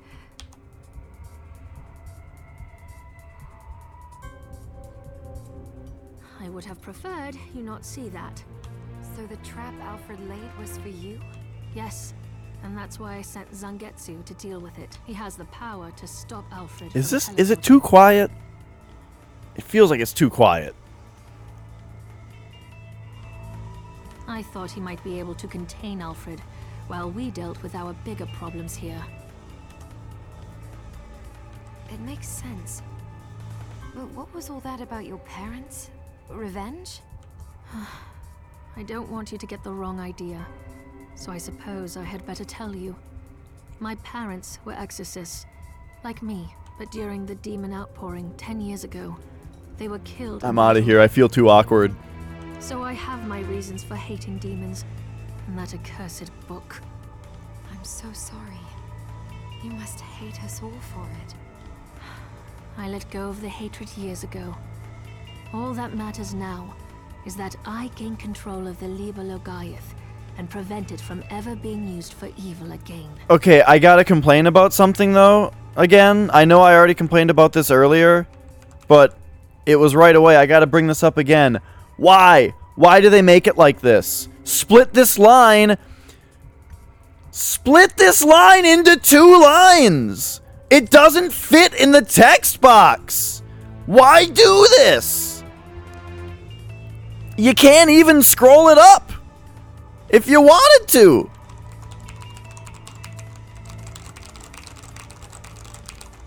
All right, It's the dumbest thing. I'll help you. Okay, bye again. Thank you. I'll do all I can for you in return.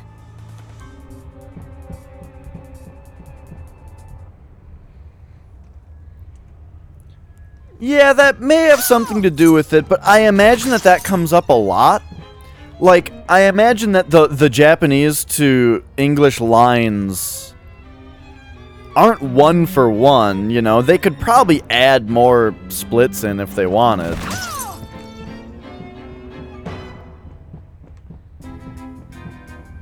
Probably. I'm only guessing.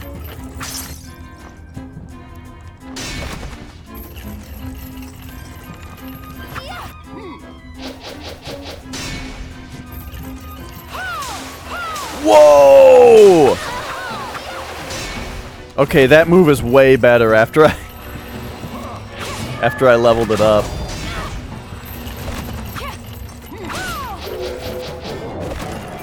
Okay, is this too loud now?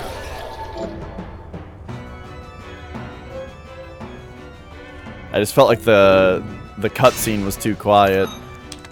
Now, we don't need this anymore. Let's go back to sword expertise. And then I like that, and that, and that. Alright.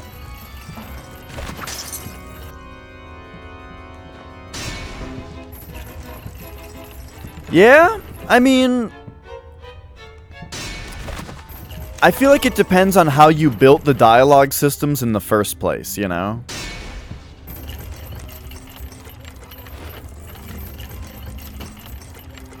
Like, I imagine that there's different ways to build how a cutscene works that could make it easier or harder to translate or to add lines of dialogue and that kind of thing. Or, worst case scenario, let's say they do have to match up 1-to-1, you know? Let's say they do have to have it be the same length.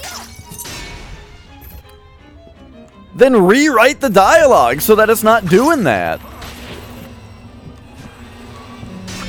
But yeah, on GBA, right. Like, I imagine that platform is a bit more restrictive on what you can do. But on an Unreal Engine game, you know? Ooh, we can sit in this electric chair? Alright.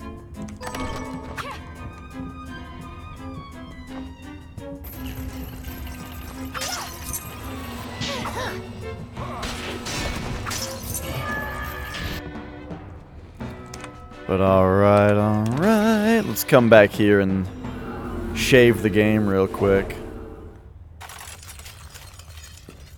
I imagine that there's another save point pretty close by over there, but I don't feel like risking it.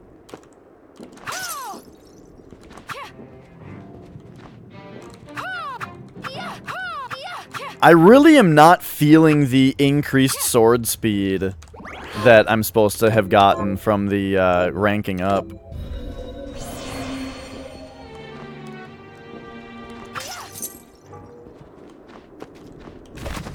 Team 4? I don't know what Team 4-star is.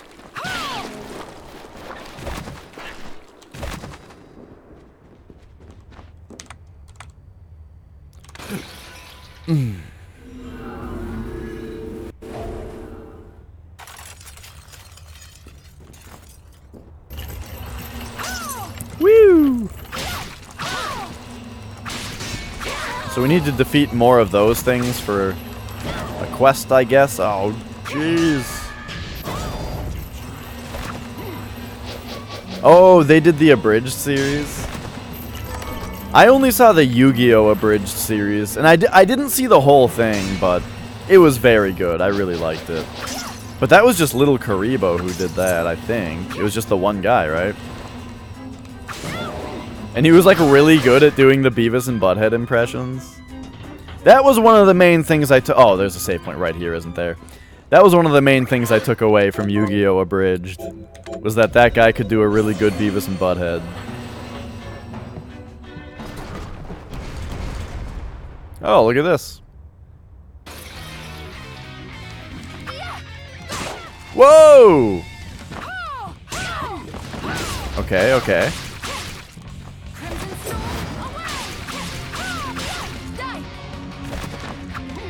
Man, remember how good the bosses in Curse of the Moon were?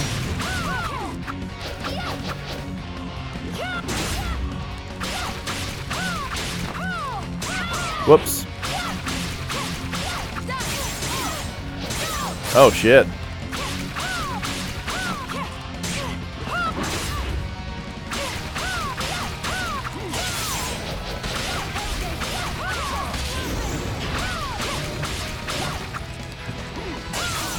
Whoops.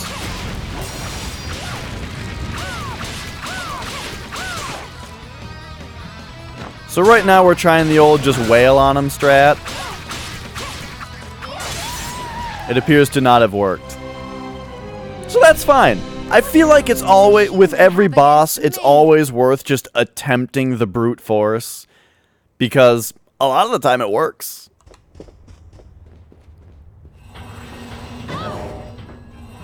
Well, there's 63 less health that I have to fight the boss with.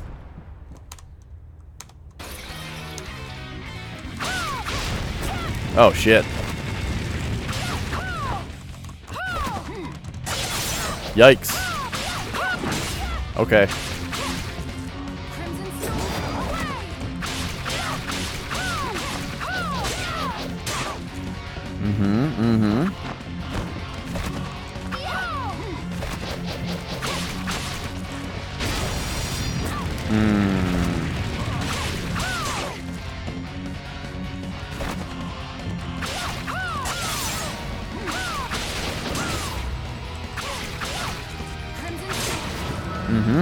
I feel like I'm doing worse this time.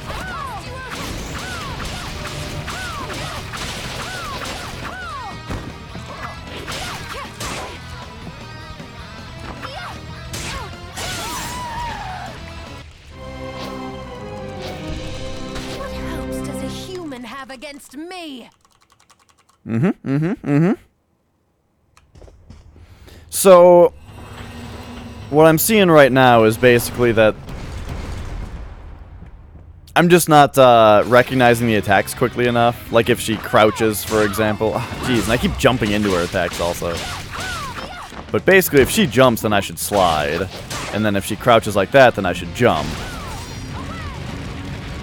If she does this, I should get behind her, but she was up against the wall that time.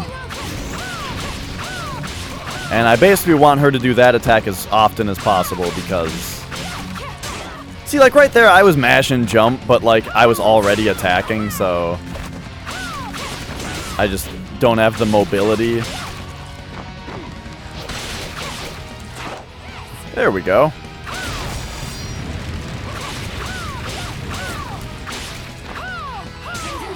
Oh, shit.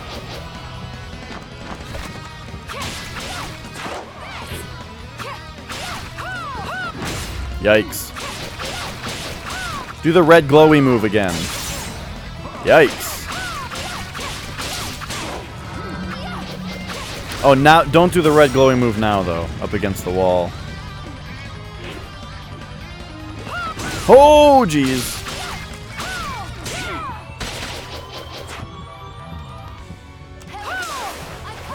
Ah, now she's doing it against the wall. Lame.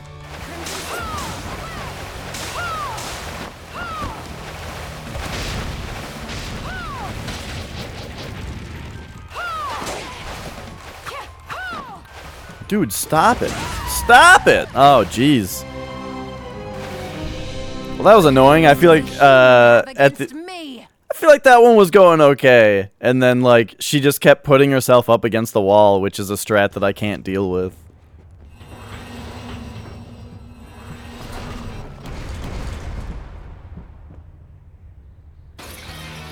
But that's alright. I can feel it. We're getting her one of these attempts here. Ah. Whoops, wrong button.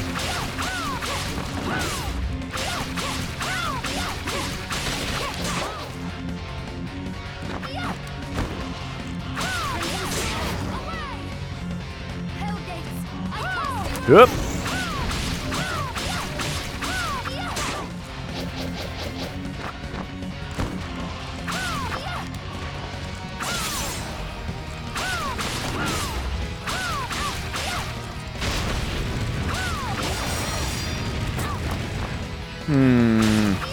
I wonder what the proper way to avoid that fire is. Maybe it's like a Wings of V thing where you have to dodge it slowly. Actually, there's another game that does that. That's probably a more apt comparison, but I can't remember what it is. Yeah, just go inside the wall. That's awesome. It looks great. It looks like you're from a really high-quality video game when you do that. Whoa!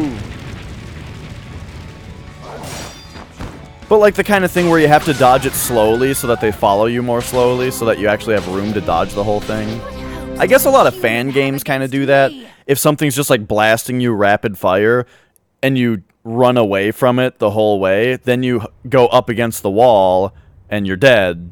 And right, you need to slowly dodge it and just barely so that you have time to get all the way, or so that you have time to get through the whole attack by the time that you're on the other wall. I haven't really played any bullet hells, but yes, I imagine that they use that tactic a lot.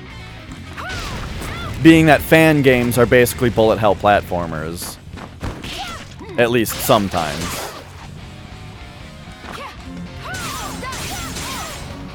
Okay, well, we're getting the shit kicked out of us this time, so that's exciting.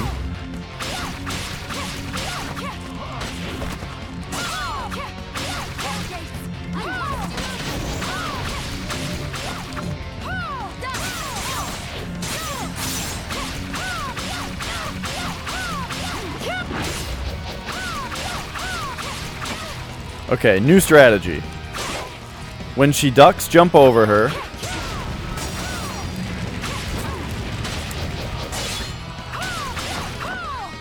Yeah, the last time I returned the game, I don't know. It would have been like Fallout 3, which I bought for PS3. I bought Fallout 3 for PS3 when it came out, and then got home and was on my computer and was like, wait a minute, why didn't I get it for computer? And then I went and returned it for the PC version.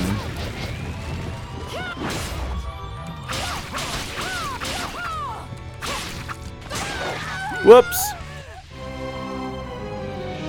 What hopes does a human have against me? The difference being that the PS3 isn't handheld, and that can be a large factor in people's decision to buy a Switch game. Now, they tried to make the PS3 handheld by incorporating the Vita in with it, and that's something I was talking about just earlier today, about how poorly and laughably Sony tried to do handheld console hybrid.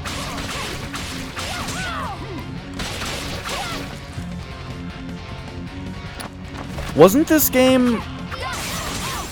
Does this game not have a Vita version, actually, come to think of it? I totally thought that they were going to do a Vita version of this. Because there was stretch goals for this game to come out on basically everything.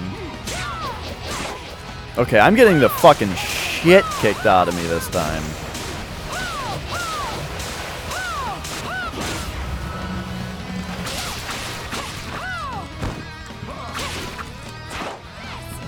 Yeah, dude, they made a Virtual Boy version, an Amiga version, fucking Atari Lynx version.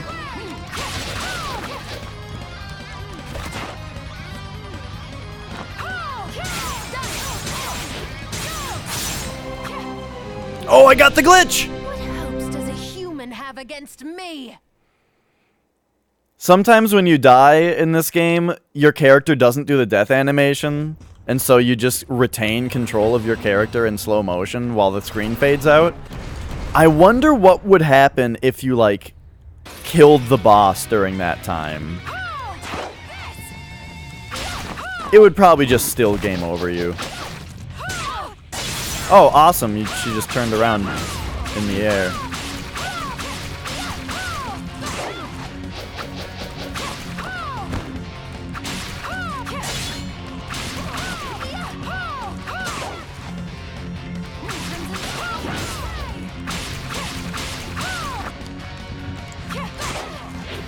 She's not very good at hitting you if you backstep.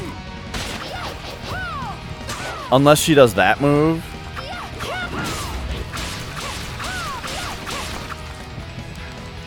So I just gotta start doing that.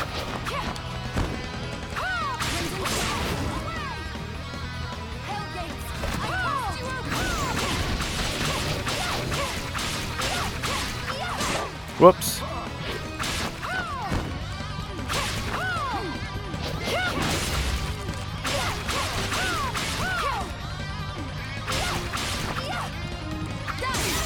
Whoops. Pipe down.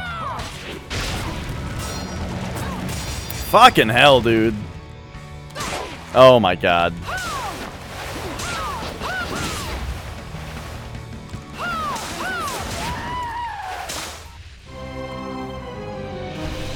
What hopes does a human have against me? I don't care how it could be easier.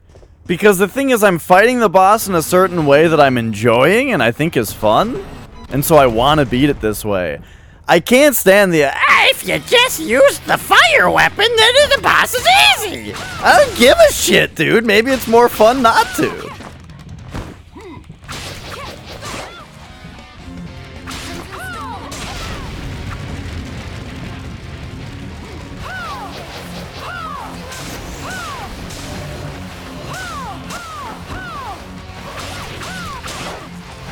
Ah, there we go. Whoops. What the hell just... My Miriam just freaked out for a second. Ow, fucking... That fire attack is actually turning out to be a much bigger problem than I initially gave it credit for. Okay, so this attempt is pretty bad. Oof. Yep. Just out of range there. Then I dodged the wrong way. Awesome.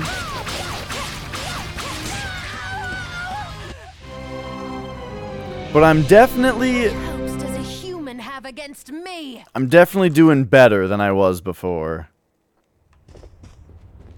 You know what? I actually have an idea real quick. Oh, wait. That would require me to take off sword expertise, which I don't want to do. Yeah, so we're fine.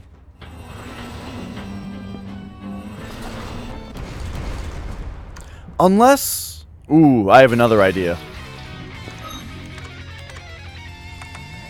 Let's equip Bloodsteal and use that if I start to get low on health. There's a lot of blood in here. Whoops! Fuck! Fuck! Oops! Press the wrong button. Oh my.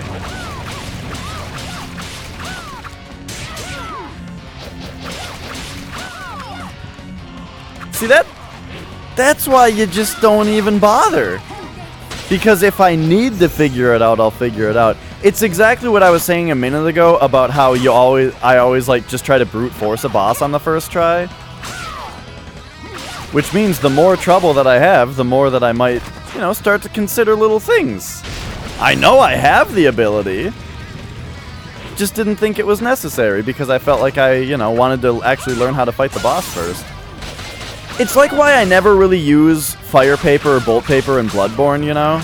I very rarely do the, do like the weapon enchantments. Because I feel like if I can beat it with the enchantment, then I can beat it without the enchantment, you know?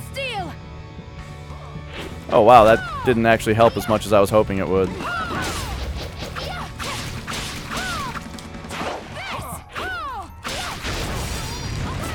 Oh, fuck.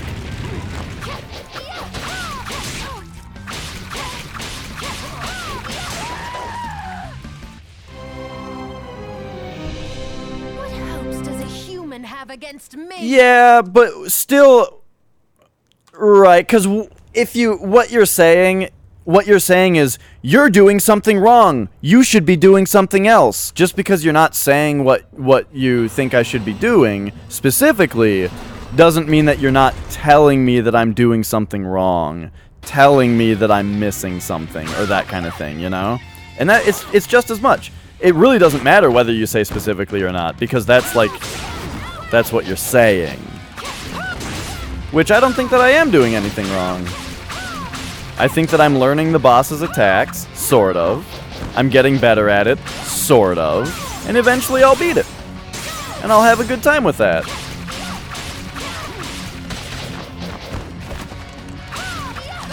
Ah! So this one's pretty bad so far.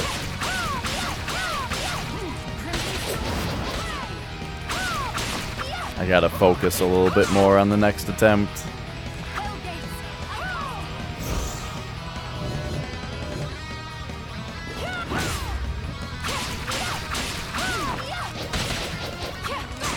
Fuck. Okay, on that one I should have gone under.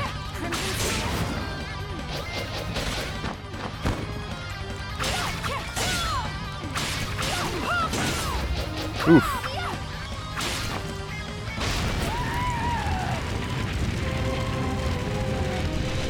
What hopes does a human have against me? Alright. I feel like all the bosses in this game kind of feel the same. Like, they have different attacks, but they're all just people. Where's, like, the big monster boss? We fought the thing on the train, which was, like, okay. But that's about it.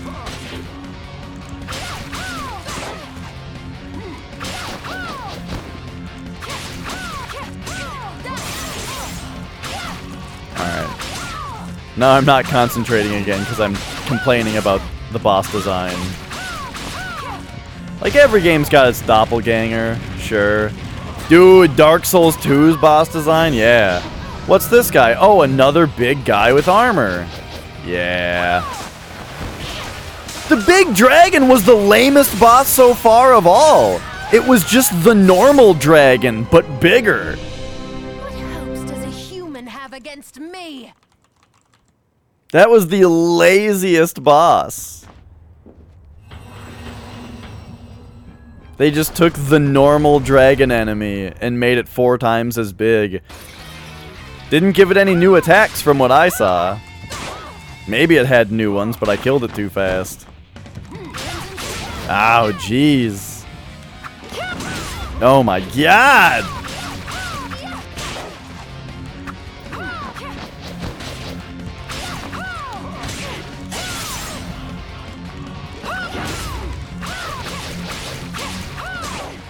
I just feel like Castlevania in particular isn't super well suited for this kind of boss fight, where it's like a really fast enemy.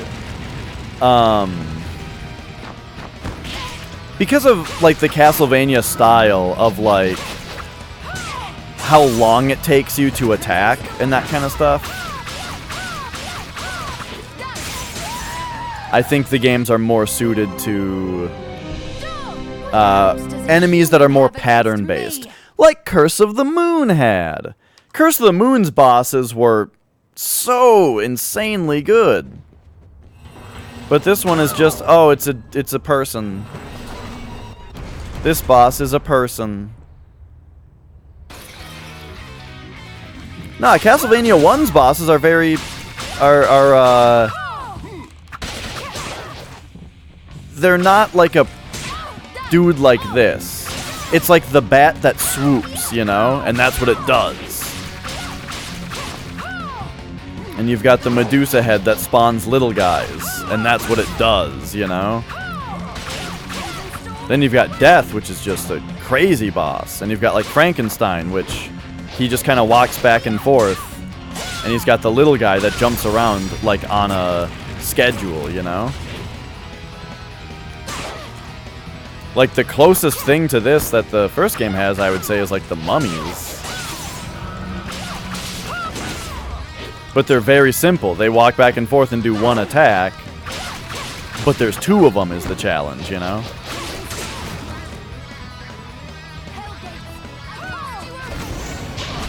Whoops.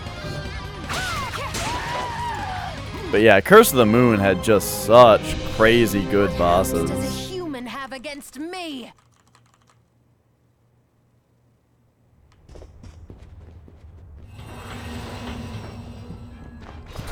The creature? Was that the Frankenstein's monster boss?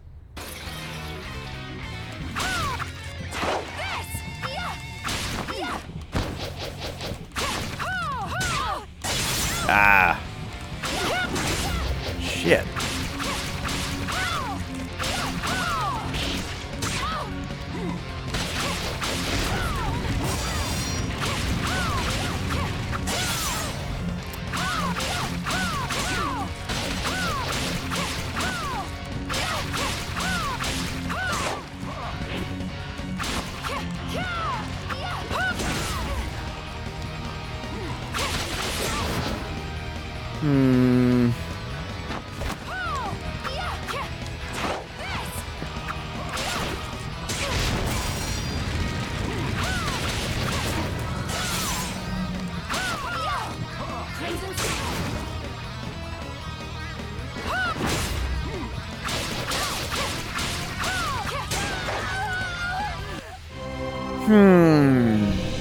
What hopes does a human have against me?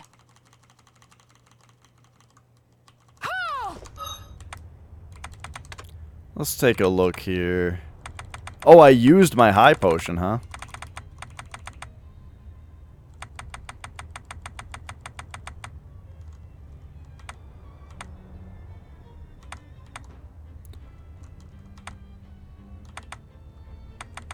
So we just have these things.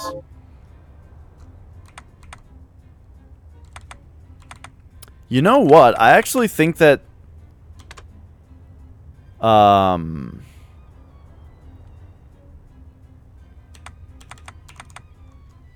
this guy might be better for this fight. Because I don't feel like the knight is actually doing very much.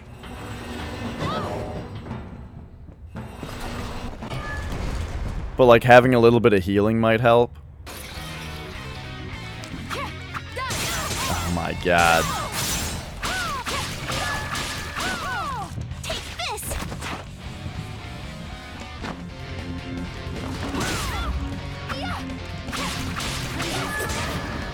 Oh, she did that move.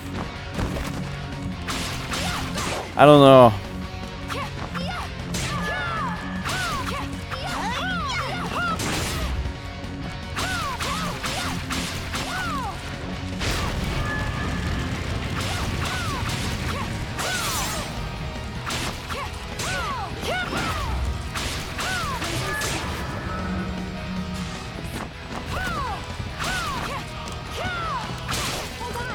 I feel like some of this boss's attacks are fine and easily dodgeable, but some of them just come out too fast for you to reasonably expect what it is, you know?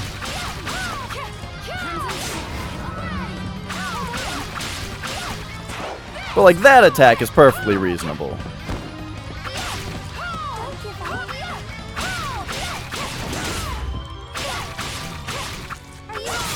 Oh no!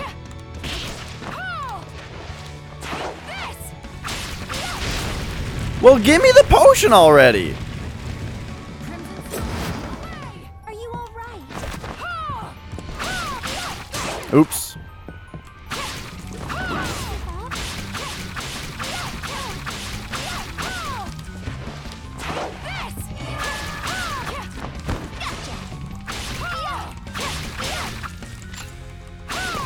Why did...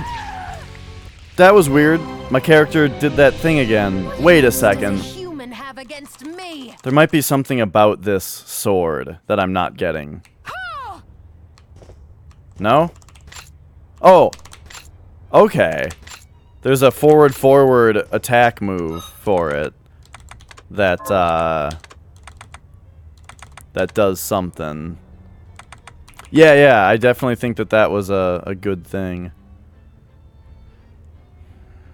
Okay, so this sword has a parry mechanic. Who knows? Maybe that would be good to do. Or good to try out.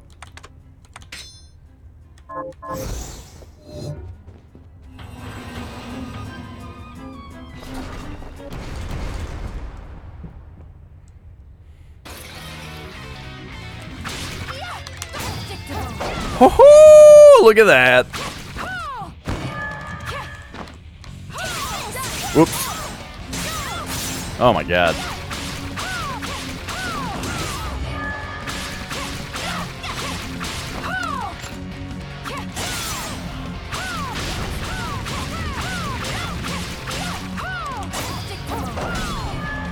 Oh, that didn't hit her back because she has iframes during that attack?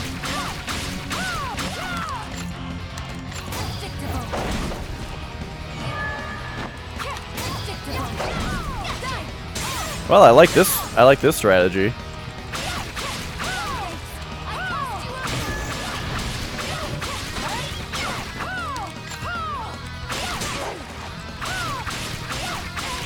Whoops.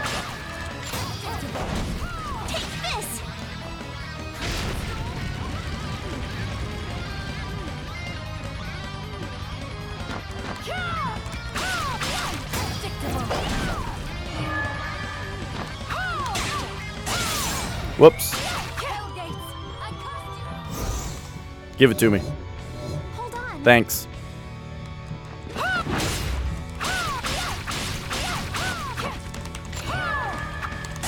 She was just gonna miss me with that attack? Hey, we did it. Turns out the parry mechanic is really good. Nice. See, that felt a lot more skilled also, using that ability. It felt a lot better than how the fight was feeling before that. Create a shadow double. Interesting. So that was a manipulation one.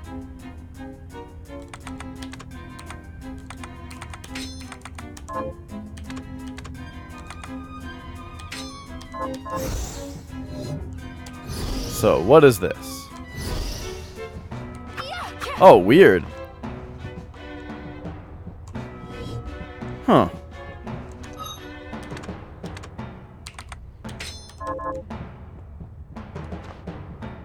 I mean, I might as well keep it equipped right now since I might have to use it. And I can just re-equip the other one if I need that one. I should probably go save, right?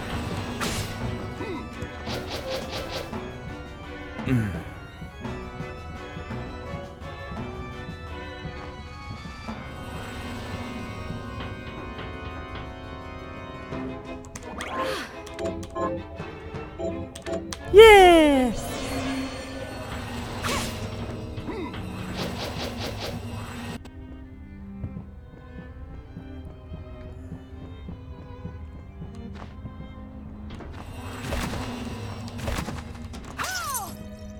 Man, I really like that parry mechanic. And all it took was several deaths to a boss to teach it to me. And that's the kind of... Whoops, I thought I could drop through that.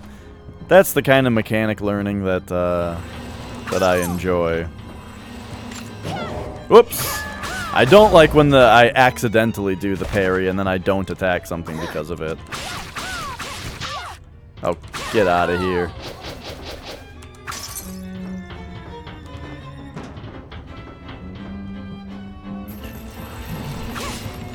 Whew.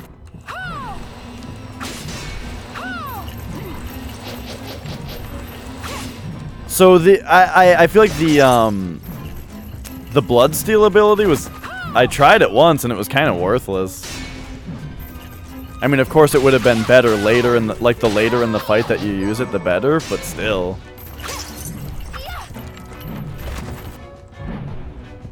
I probably need to, like, rank it up before it's actually useful. So, it may help some people, but not really applicable to me.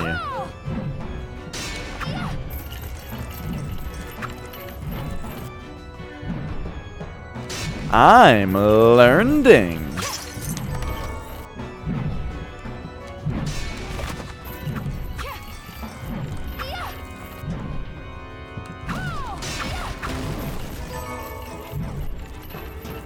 Cut Purse's ring. Wait a second, I thought that I already had one of those equipped. This one. I guess it reduces my attack power quite a bit. But yeah, I've got 2 of those now. It's interesting that I've been watching the old Simpsons, and it took a while for them to establish that he's Chief Wiggum's kid, right? Because there's Police Chief Wiggum, but he wasn't Ralph Wiggum for a while. He was just Ralph, you know, and he was just a kid at the school. I haven't even gotten to the episode yet where they establish that it's Chief Wiggum's kid.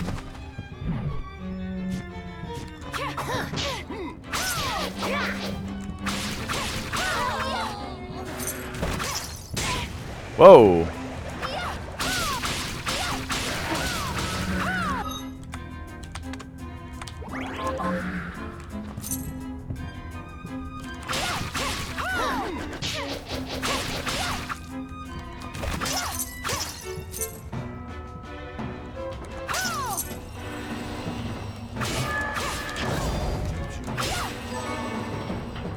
Okay.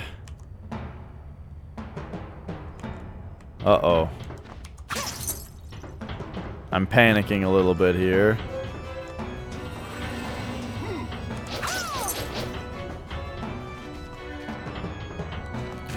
We've got a door and a door to another area.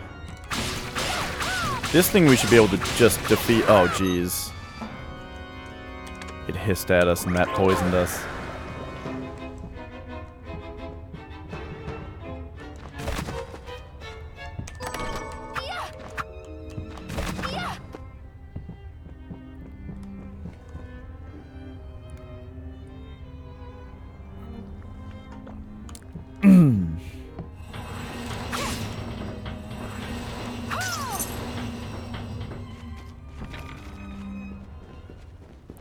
Yeah, I need to get back to it.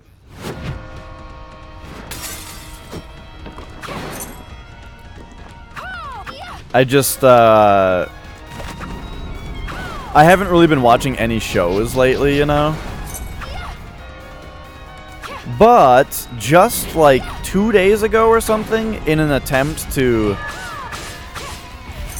maybe get going again on something, for when I do want to sit down and watch a show, I finally watched another X-Files, and want to get back to watching that regularly. Okay, I only have 8 health, so let's just... Okay, die. Yeah, cool.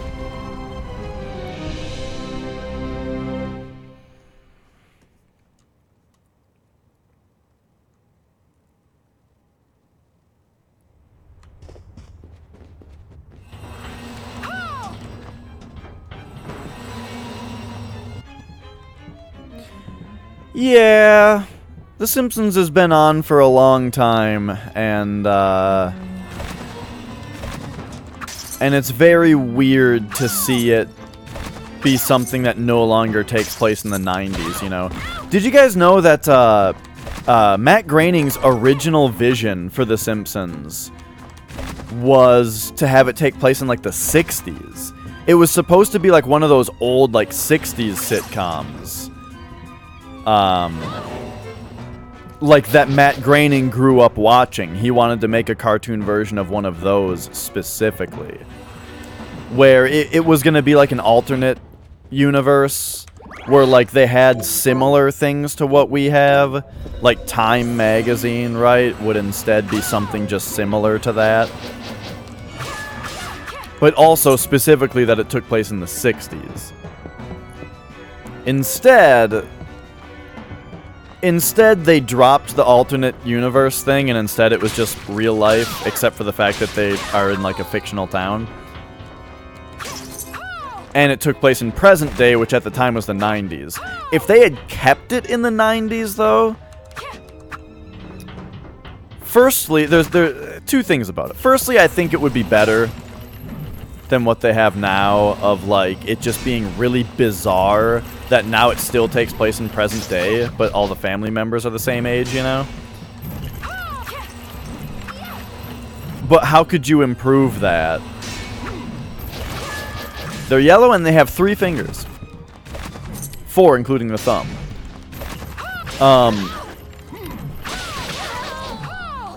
Yeah, like, well, the joke about Springfield, specifically the name, is that there are a lot of Springfields in the U.S., and they never say which one it is. And judging by the fact that they are very close to both Canada and the Mexican border, you know, as established in different episodes, the joke is that, you know, it's not a real town. Or it's not, like, in a specific place.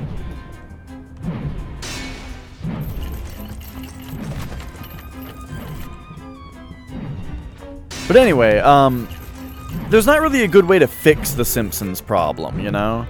Because if they kept it in a 90s time capsule, they're gonna run out of episodes, you know? They're gonna run out of ideas. Like once a show gets too old, essentially, how easy is it anymore to actually write, episodes that aren't... What's the word?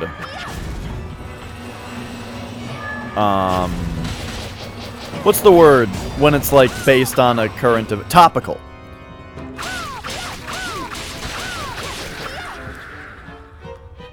Like, it would be really difficult not to be topical once you've made 700 episodes, you know?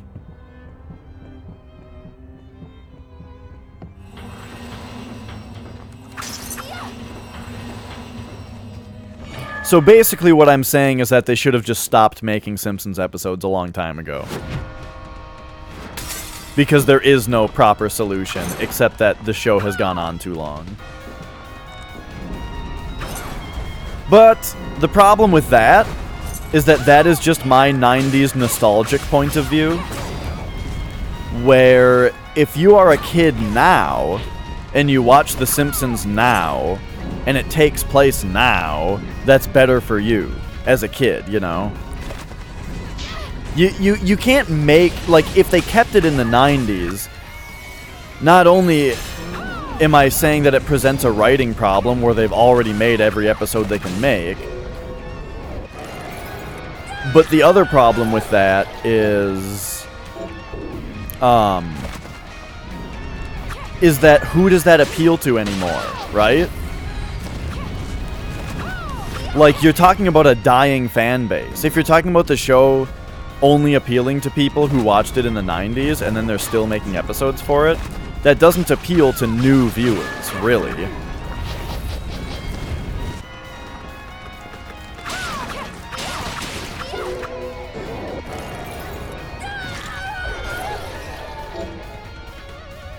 But yeah, like, the setting of Futurama is genius. The fact that they can just keep making episodes, right? Because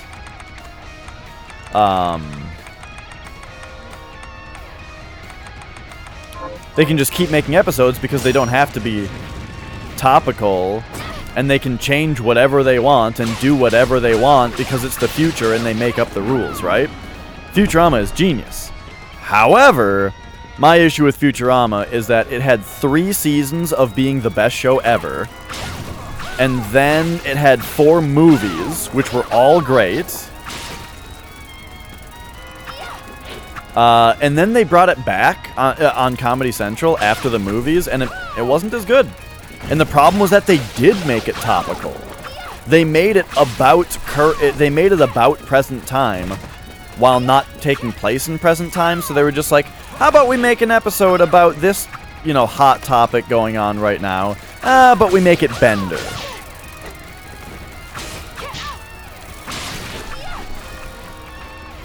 And I thought that was really lame, and I didn't like it.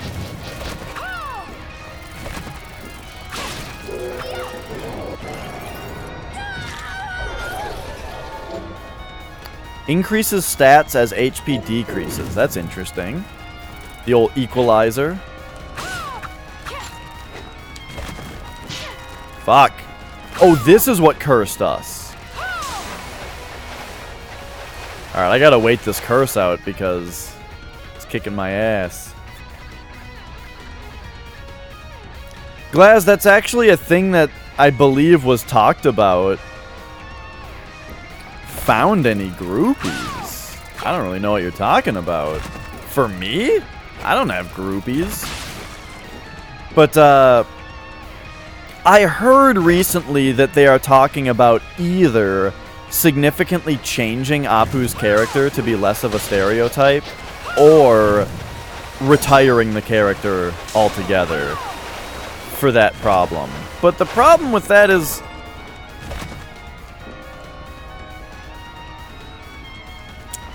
I just feel like the problem with calling Apu a stereotype is the fact that when The Simpsons came out, you may have said that Apu was a stereotype, but at the same time,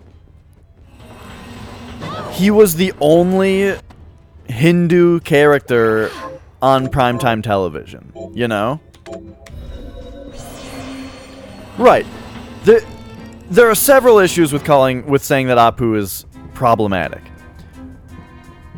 One is that it's a fucking cartoon, and every character is a stereotype. Every character is making fun. It is like a cartoon version of a different type of person. You know, you've got, like, look at Comic Book Guy, you know?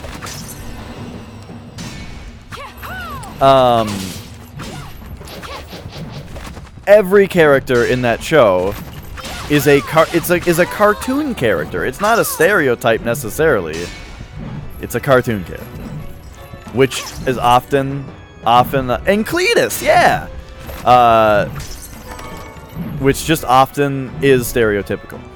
The other thing, though, is that what I was saying a minute ago is that Apu was the only Hindu character on primetime television. He was the only representation that Hindus had. The only people's word that I have to take about it are the show creators themselves, so maybe they are avoiding really, maybe they're just, I don't know. What I'm saying is, in like the show's commentary, they talk about how they received a lot of letters and stuff about support for the Apu character, specifically just because they were Hindu and he was the only character on TV that they could relate to. Also, like, just the way that, like, it's very similar to how a lot of Christians thought that the show was evil because it made fun of religion, you know? The Simpsons made fun of religion a lot, so religious people didn't like it. My parents definitely didn't want me to watch it because they made fun of religion. However, The Simpsons were the only family on primetime television at that time that went to church. You know? Church was a big, important part of The Simpsons. They dressed up nicely to go to church. It was an important thing for them to go. If any of them, the kids complained about it, and Homer complained about it because he's childlike, because kids hate going to church! And when they make fun of... they make fun of God and his vengefulness and that kind of stuff, but they also are making a show where sometimes God directly intervenes with the plot of the show and speaks to the characters, does things to the show. For example, remember there's the one where Homer's house is on fire and like the wind blows the fire over to Flanders' house and starts his house on fire, and Homer makes a joke about it, about God not saving him or helping him or something, and then a rain cloud appears and puts the fire out and then goes away. Like that kind of thing. In The Simpsons, God definitely exists and has had a direct impact on the plot of certain episodes.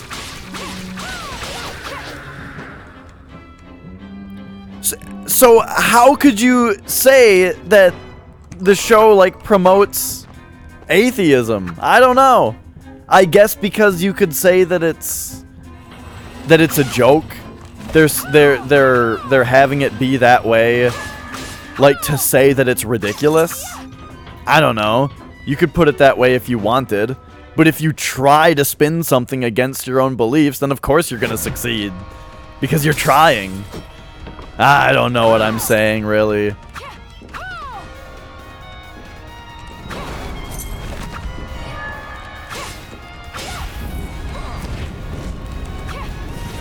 I'm just saying that it's a cartoon, and you cannot watch cartoons if you don't want to.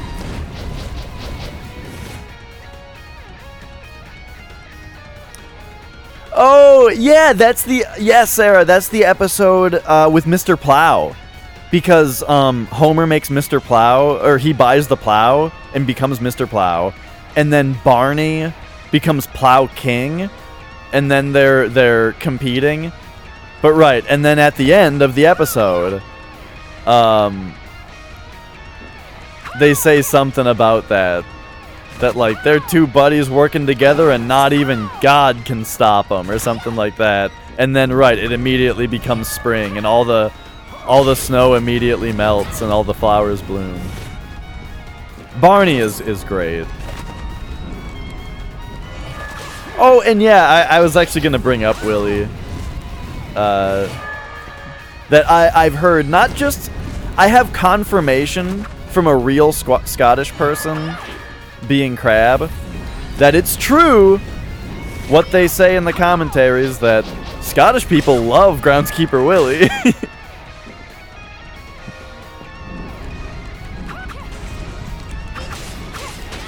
They were also saying in the commentary that Groundskeeper Willie being Scottish was an on-the-spot improv thing. Like, they wrote the scene where the groundskeeper, who was unnamed and unimportant, was just in the scene and said something, you know? And he wasn't supposed to be a character. He wasn't supposed to be a recurring character or anything. It was just there was a scene where the school's groundskeeper had to be in the scene to say something. And they didn't have a voice for it. They were just like, I don't know, have Dan Castellaneta do it. And Dan Castellaneta just did the line in a few different voices. And when he did the Scottish voice, they were like, yeah, that's great, we'll go with that. And then they just got such a big reaction from it, and everyone loved it so much that they just, they ended up bringing the character back, and he became recurring. Well, I'm about to die again.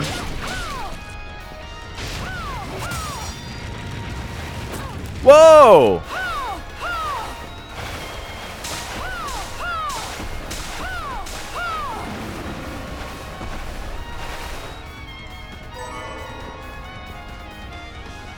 I really need to get some of those waystones because I keep dying.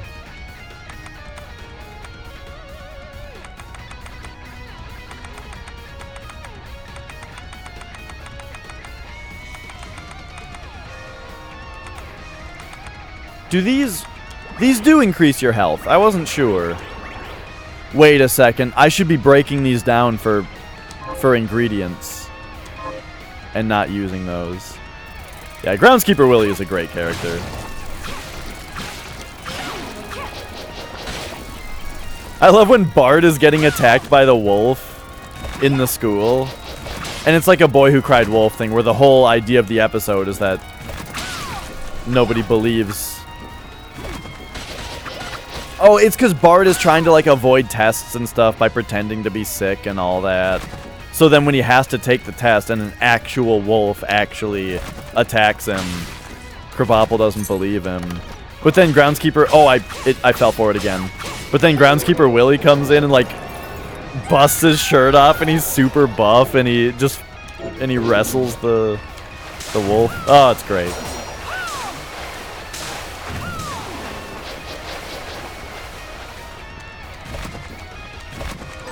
Well, geez, hopefully I can find a save point soon here.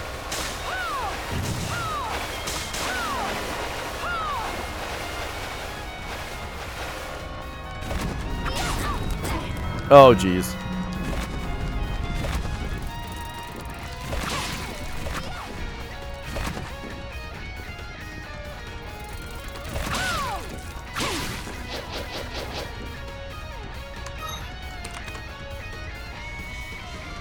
I feel like it's less likely that this thing is going to be behind this thing than it would have been for the... I'm talking about a save point. I feel like it's less likely for the save point to be locked behind...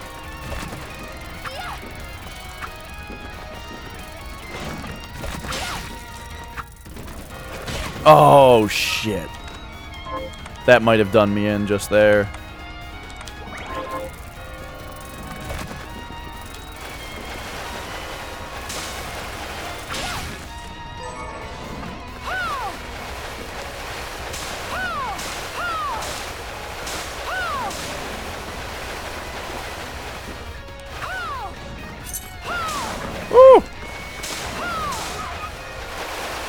Okay, okay. Our magic is saving us here. Oh, one of these has to be a save point, right?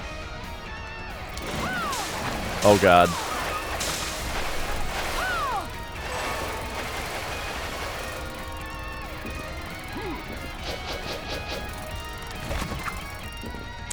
Except we don't have the way up there.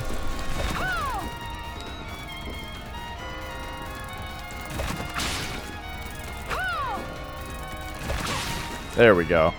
Unless these are like reflective somehow. Oh, actually, it looks like I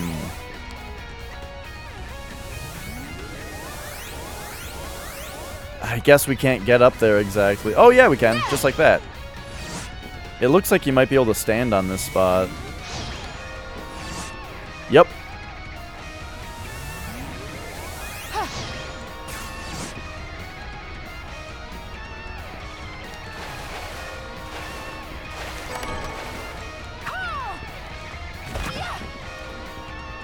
But now this room is full of enemies again. Oh god, just go.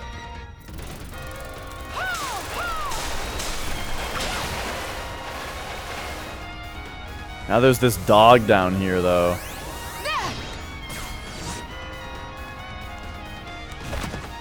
Yeah, there it is. And go. That's a mimic. Oh, nice. If I had fallen for that mimic, it might have actually killed me. Sweet.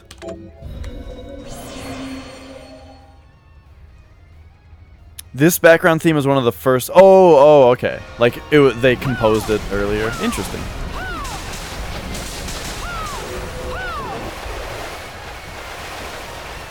It definitely stands out as being pretty energetic.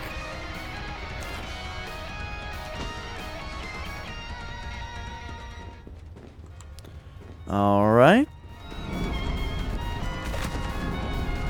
I'm just gonna save so I don't have to,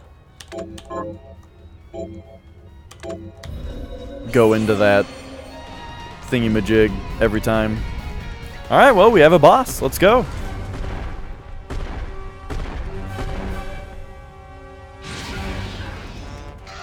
Uses the puppet move. What is that, some Sekiro talk?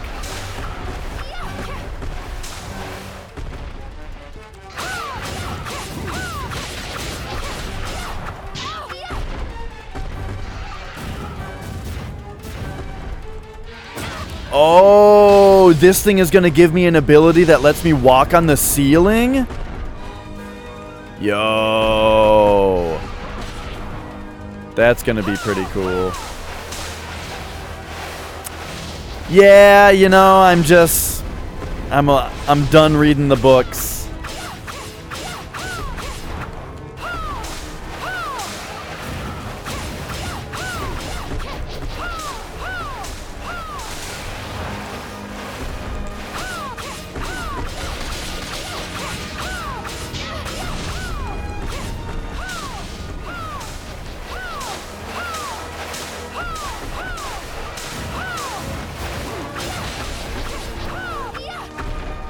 I don't know how much I'm in this game for the story, you know.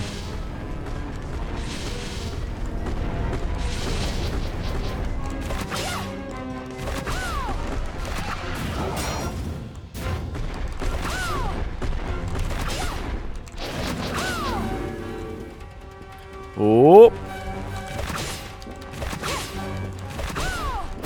Whoa.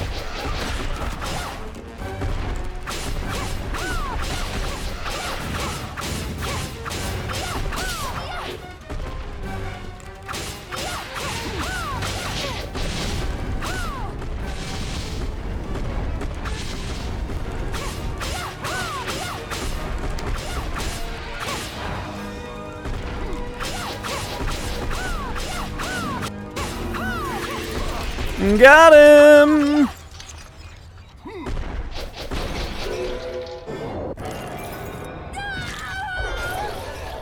What is this now? Oh! Use up, down, and jump at the same time? But yeah, reverse gravity. Huh? Do I have to turn it on?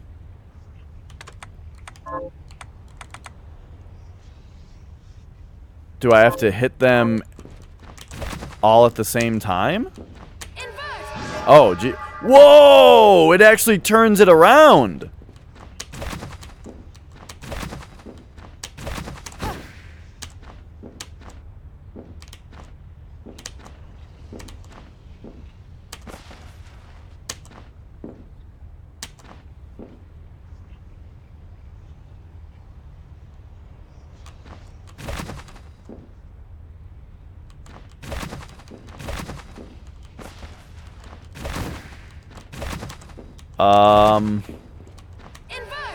There it goes. What?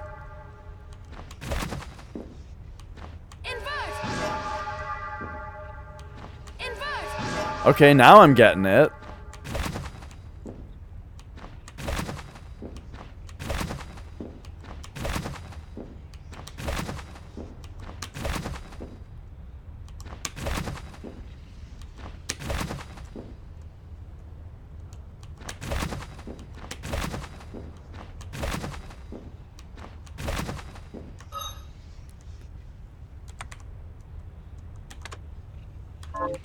Am I reading this wrong?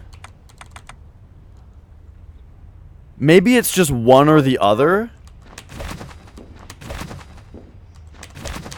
No? Oops.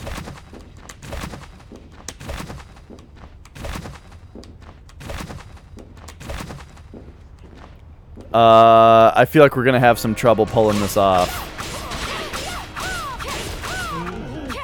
Oh, right. I should probably go save the game.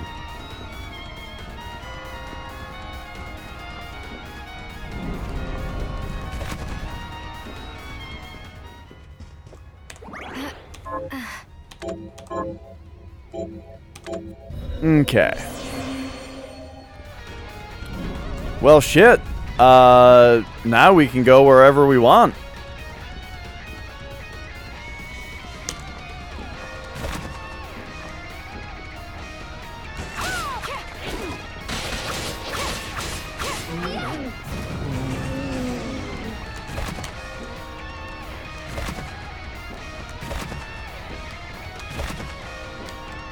So if you have to press up and down at the same time...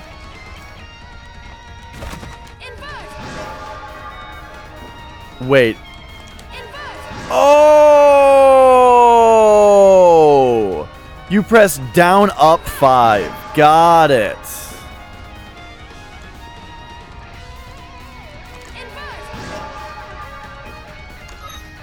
Okay. That could have been explained a little bit better here. It's the word "and" is the problem. But okay, whatever. It is a little bit weird that it had the order of SW rather than WS. But then the other thing is I was just thinking, like, okay, if I were on a D-pad on a controller, this doesn't make sense. You can't press up and down at the same time on a D-pad. So, oh, it means down then up.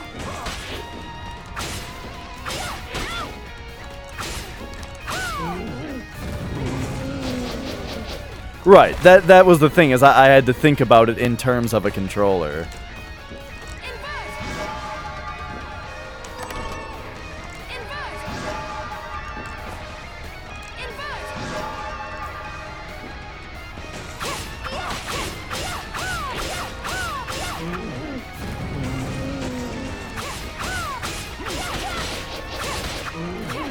Alright, the keyboard, man, it's just got more options. I didn't consider having to do a combination of inputs in sequence, because on a keyboard I can just press them at the same time.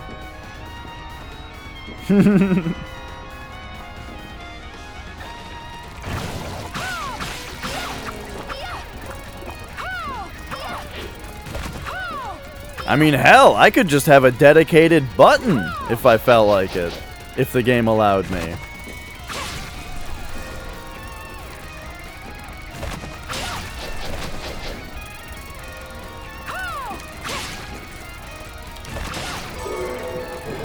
I could just reach up here and go boop and press that button, and that would invert it.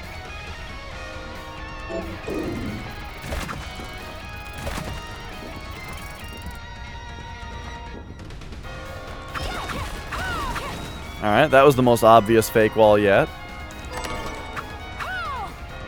Egg souffle. Look at that. 3 mind. Delicious.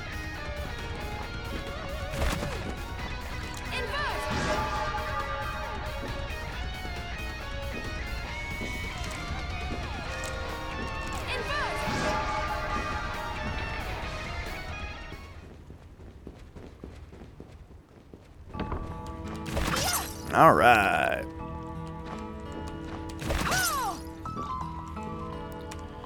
Cool, so now we're back here.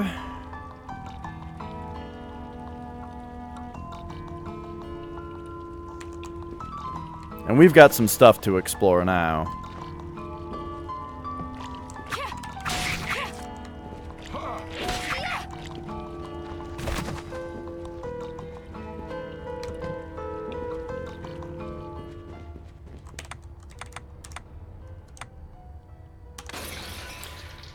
So yeah, this game is really fun. Like, it's got some roughness around the edges, for sure. There are definitely criticisms I have of it, but, I mean, it's hella fun to play, so, you know, that's all that really matters. Here's what I've turned up. Good. Yo, a diamond? I needed one of those. Hi, Mir. What are we transmuting this time? Oh? Brief invincibility after inverting. I'll go with this. For melting bones, which we have a shitload of? This. I'll go with this. I'll go with this. Sinister skull? I'll go with this.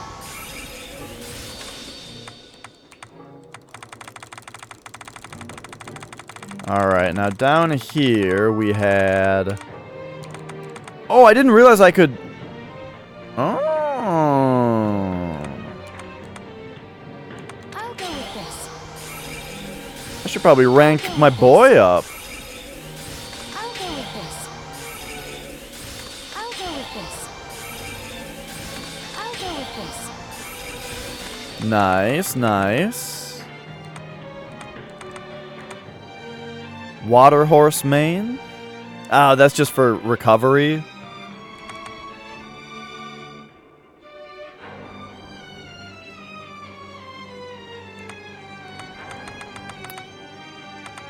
And then what else were we looking at here? There was something that I needed a diamond for.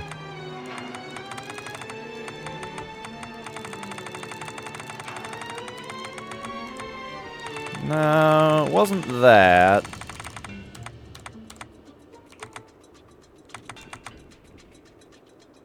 Oh! Weird, you can upgrade your thing. Okay, so this is enhance. Maybe there was something else. I gotta run to the bathroom real quick.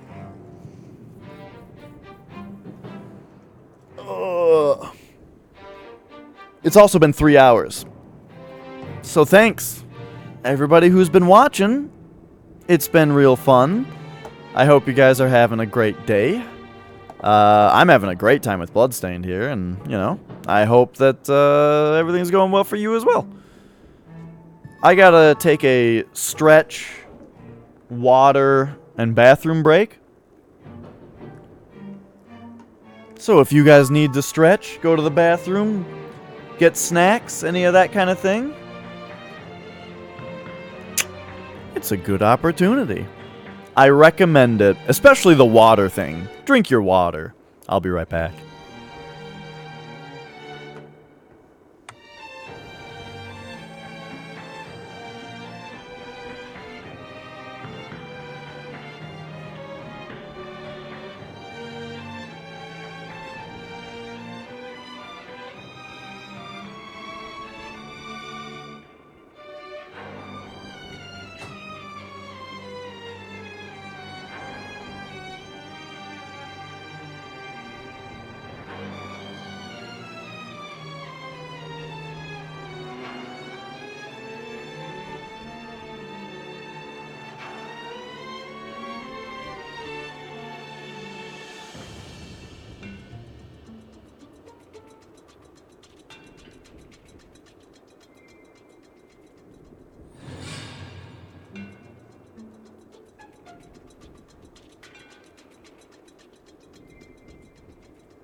Yeah, I didn't mute my mic. Instead of stretching, I decided to sit down on my drum kit and just play with it for a second.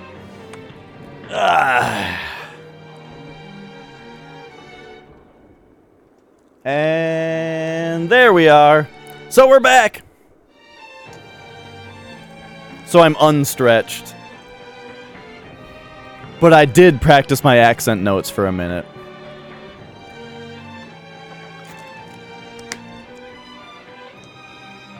The big thing that I'm working on, as far as like my lessons go, the big thing that I am working on right now is accenting, where, you know, because drums aren't just dugga dugga dugga dugga dugga dugga dugga dugga, they're more dugga dugga dugga dugga dugga dugga dugga dugga, right?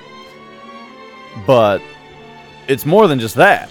I gotta practice like the different combinations. Like if you take 4/16 notes, there are a bunch of different combinations of how to accent them. You can go dugga dugga dugga dugga dugga dugga dugga dugga, or you can go dugga dugga dugga dugga dugga dugga dugga dugga, or you can go dugga dugga dugga dugga dugga dugga dugga dugga, or you can go dugga dugga dugga dugga dugga dugga. You know what I mean? Or you can go dugga dugga dugga dugga dugga dugga dugga dugga, or you can go dugga dugga dugga dugga dugga dugga. You get what I'm saying. And I gotta practice all of them, you know? And do them in sequence. Sit there, kicks on the quarter notes, and just accent it different ways, you know? And it's tough. It's hard to do. But I think I'm getting better at it.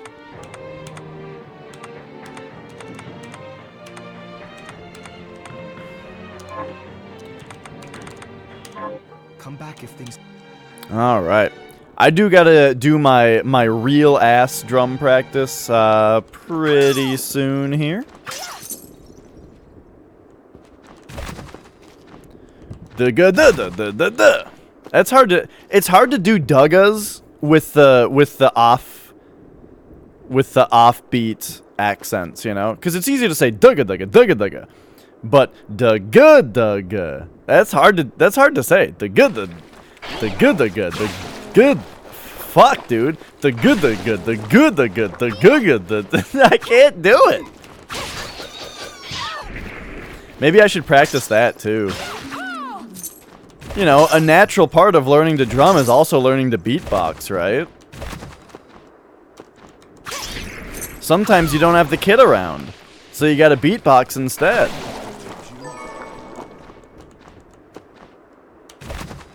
Oh, right. We can reverse gravity now. What if we do it here? Okay. That's reasonable. What's up, Cortland? When's Shovel Knight? A long time ago was Shovel Knight. I played that game on stream a while ago. I didn't like it very much. However, I finished the arm. oh, yeah, he's like a normal enemy in this game. He's not like a... Can you plant this? Sure. He's not like a boss, but the shovel... Oh, I can show you!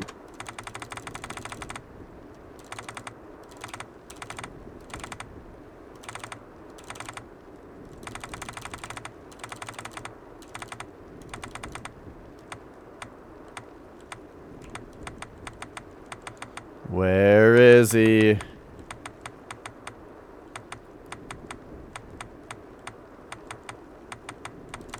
Do I keep going by it? Or is it down here? Okay. Let me slow down a little bit. Shovel is part of the name. 36? Shovel Armor. There we go. No, it's not a very funny name. But there you go. Whoa! I moved my mouse. Hey, there's our boy. Can you zoom in on him? No? Hey, he dropped something that I didn't, Wait a second. Okay. X? Shovel armor? Oh, but you can't actually see body equipment. Armor formerly worn by a certain valiant knight. I feel like they could have gone a little further with like the jokiness with that.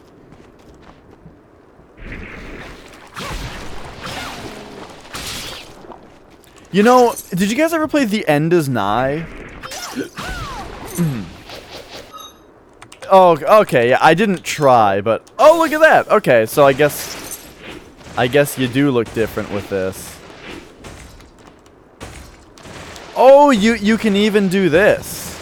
Huh, interesting.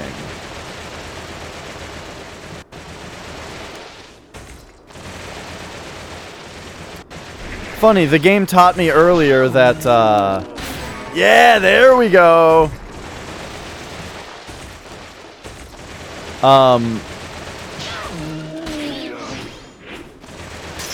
The game taught me earlier that equipping the armor doesn't do anything.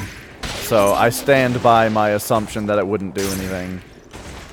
Oh, weird, like you can't double jump or anything. It just really makes you different. Crazy. I like that. That's pretty cool. Okay, what was I wearing? What was the actual good thing?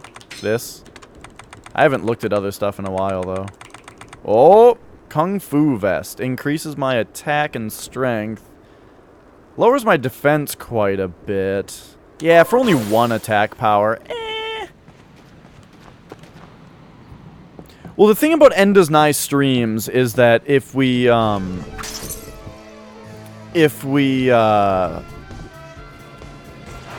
streamed more End Is Nigh, it would just be the retro carts, because that's all, that's the only part of the game I didn't 100%, you know? But I do have more retro carts to do. But anyway, in the End Is Nigh, there's some really cool Easter eggs having to do with the creators' past games that I really liked. Okay, so in here, there's just this one chest that I never got.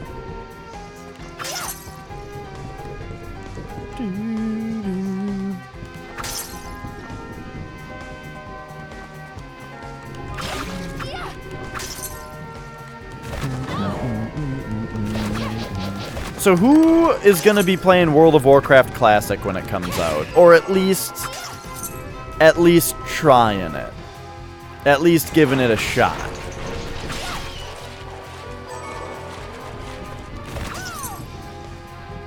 Oh, Travis Strikes. You like that game? Oh, whoops, I'm doing the inputs wrong. I didn't really like Travis Strikes Again. Ooh.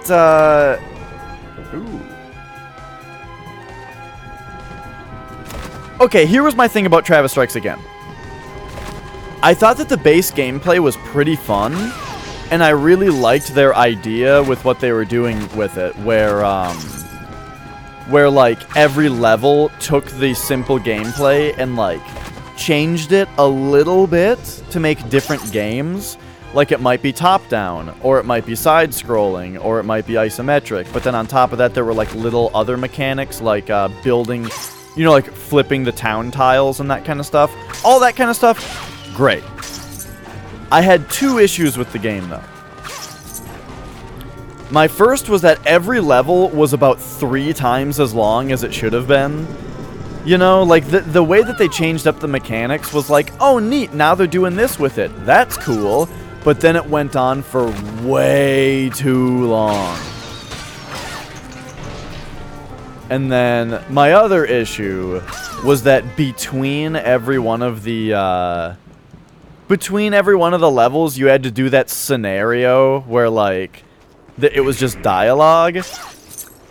And very strangely enough for a Suda game, I really didn't like the writing.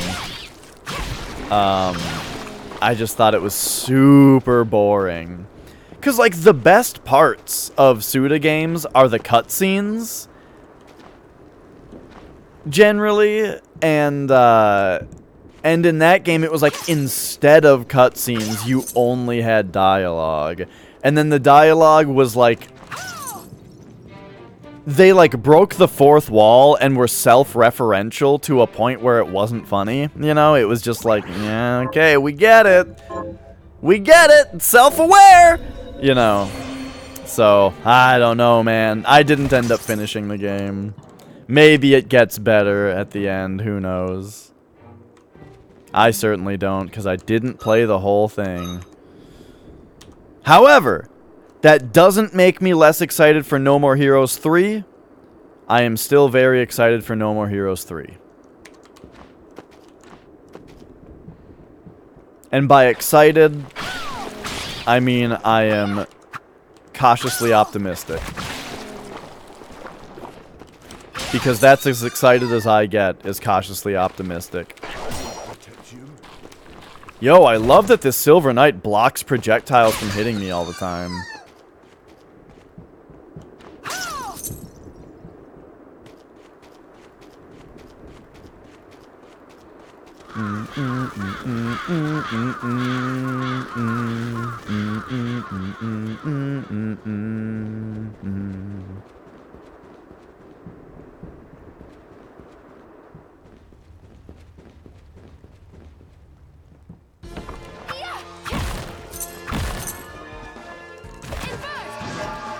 Woo!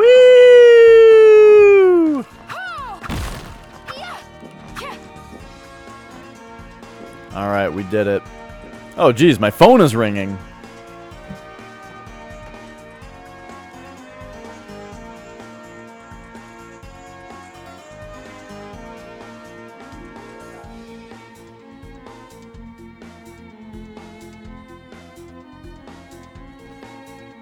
Don't worry, it was bullshit.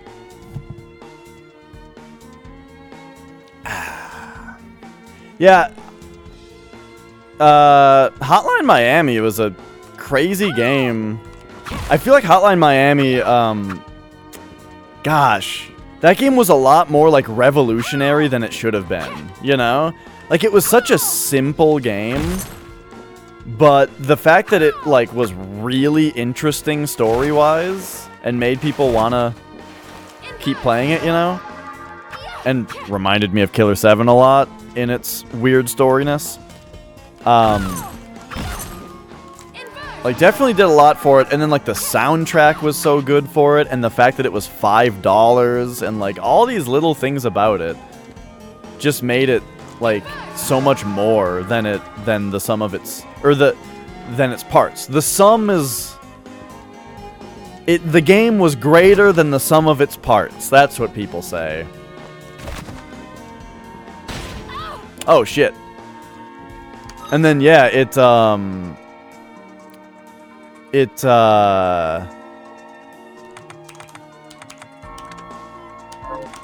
really made Devolver Digital take off as well, yeah. And luckily, you know, they know what they're doing. Devolver has been, it's been pretty crazy how great they've been.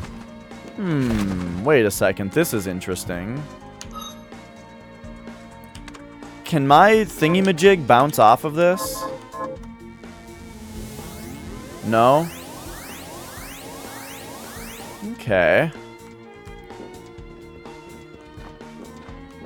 So, we're still not getting through there. But if we go directly to the right, we can find more dudes. But yeah, I'm fine with Devolver getting bigger as long as, you know, as long as they stay cool, you know?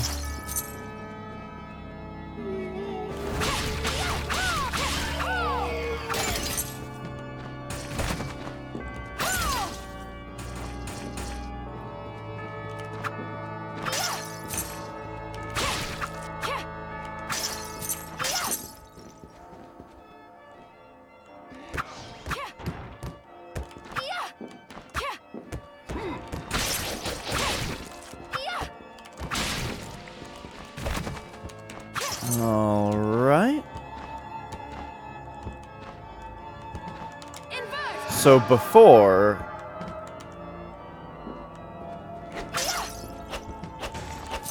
Oh, hang on.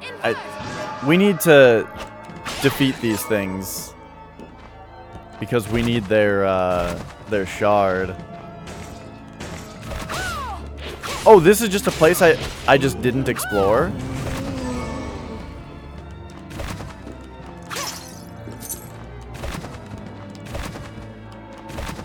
Interesting.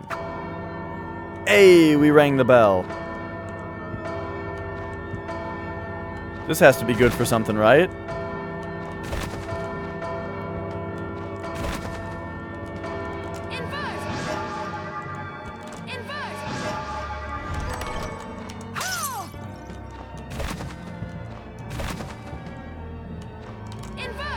Uh-huh. Uh-huh. Uh-huh.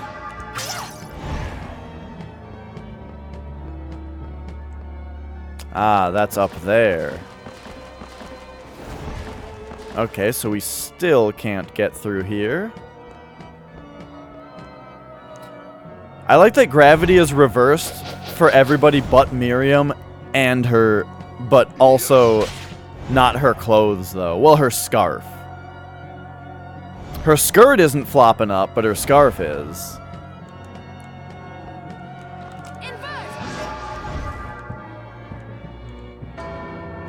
Alright, let's really ring this bell.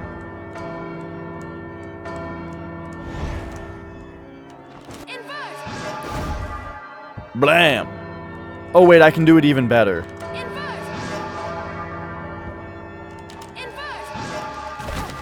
Oh. Alright. That's as obnoxious as I can be with that bell. Now this area apparently has a way we can get up. Okay, yeah, there's a health pickup over there.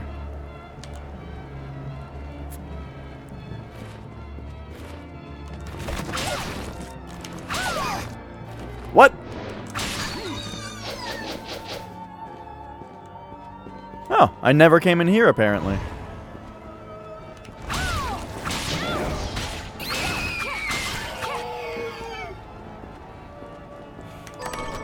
I also like that this game has curse in it, and it's the same mechanic as, well, not exactly the same, but it's similar to Dark Souls, where it reduces your max HP by half.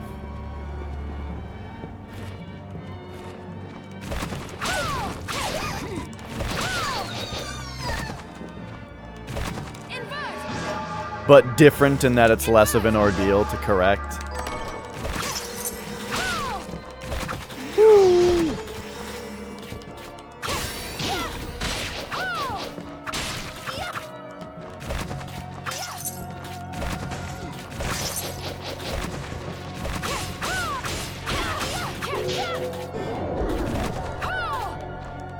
Okay.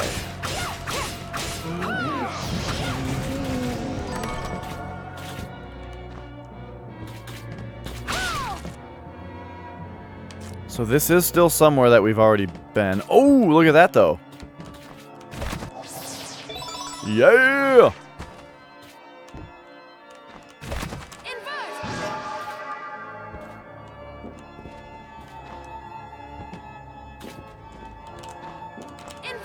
So what are these, like, super ornate chests? I don't know. Just got a bunch of gold in them? I guess that's okay. Scrambled eggs, though. That's much more exciting. Scrumptious. Bloodstained, the game where a chest with 2,000 gold in it is a lot less interesting than a chest with scrambled eggs in it.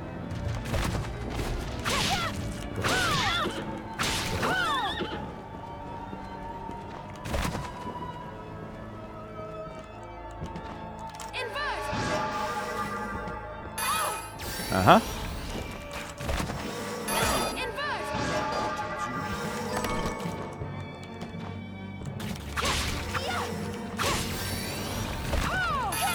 Oh, geez.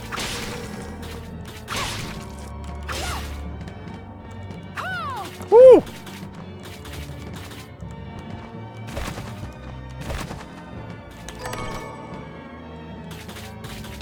Oops. I'm dumb.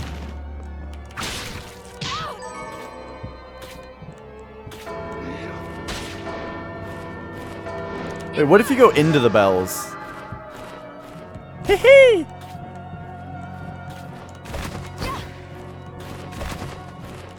Well, you can go into them. That's the answer. What if? I don't know, you can.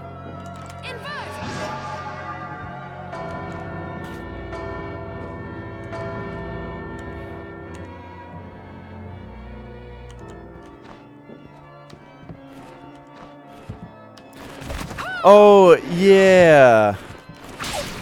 I remember, Curse in, Portrait of Ruin, I think just drained your MP?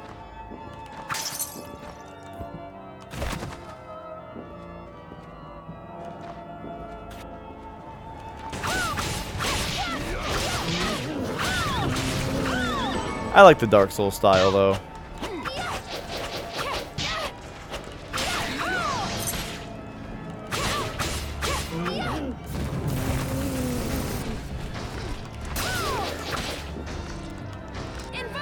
Oh right, this was a spot where you could get through here either top or bottom. Nope. Okay, well he's down there now.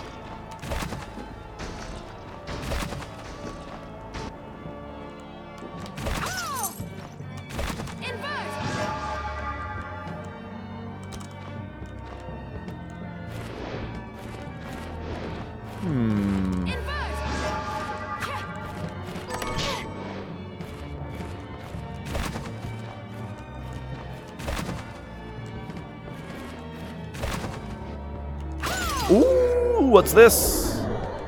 Familiar Silver Knight? So did that grade him up then? Alright.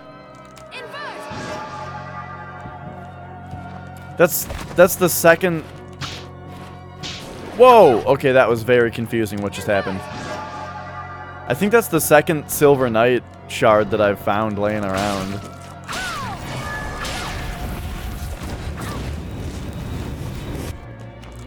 Almost as if what you find is just the familiar that you're wearing, that you currently have equipped.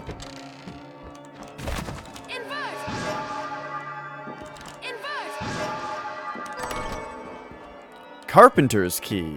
Hey! I don't remember exactly where we needed that.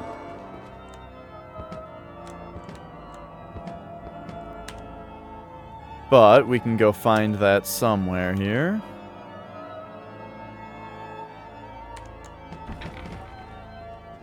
Okay, I need to be finding a save point pretty soon. There's one pretty close to here.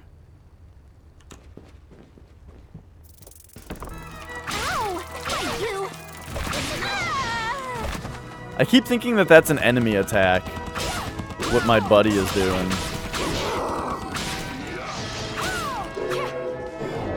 Yay!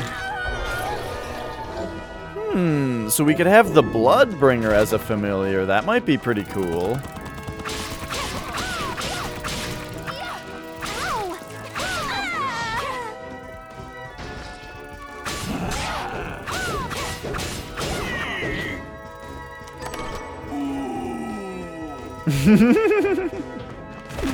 Oh, that voice sample is still funny.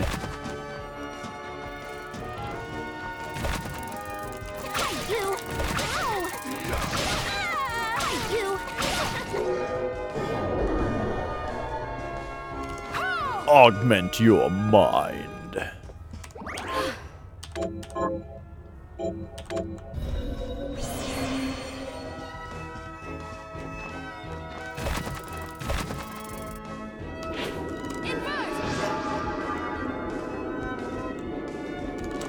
Hello.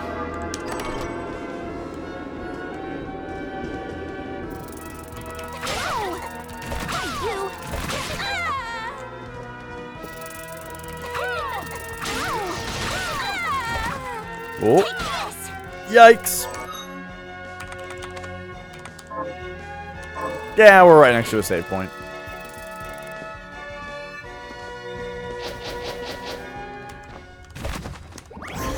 Can't pick a Vita game. Do you have Resident Evil on your Vita?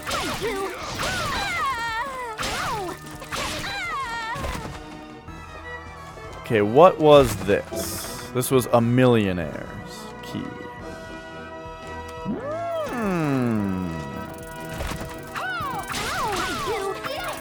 I still haven't played 3, but I'm always up for more RE1.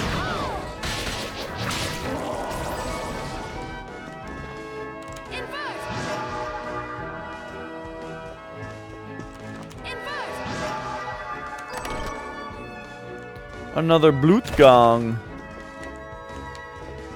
Alright. More sponge cake.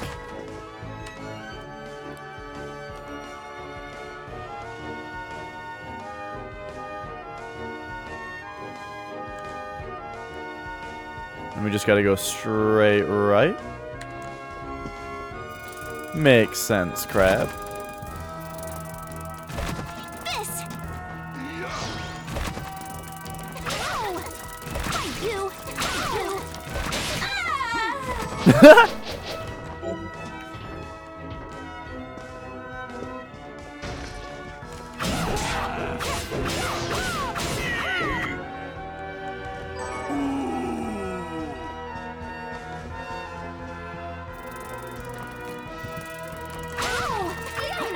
Oh yeah, I saw that the stats keep track of like your dive kick combo, which is pretty funny.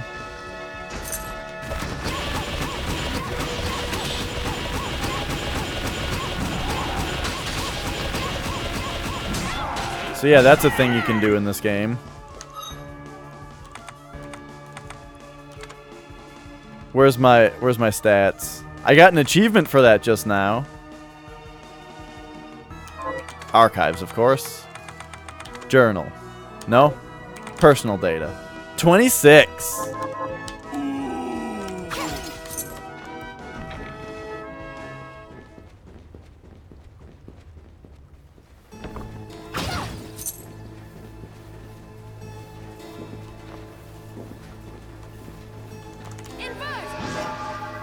Whee! Oh.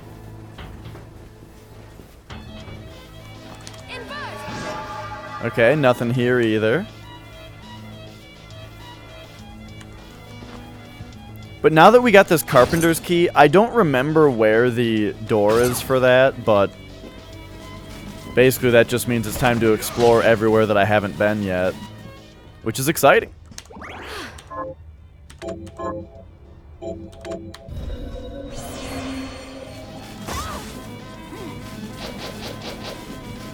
Ah, right, the old maintenance. This might be it.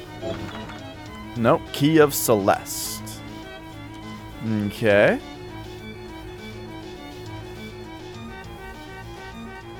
There is also a little bit more underwater stuff that we can do.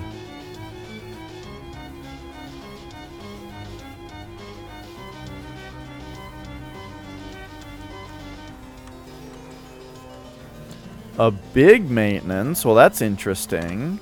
Is the new expansion coming out or something?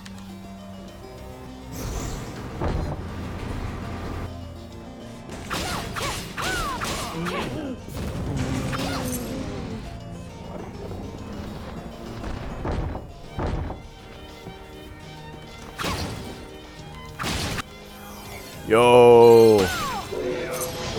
Level up!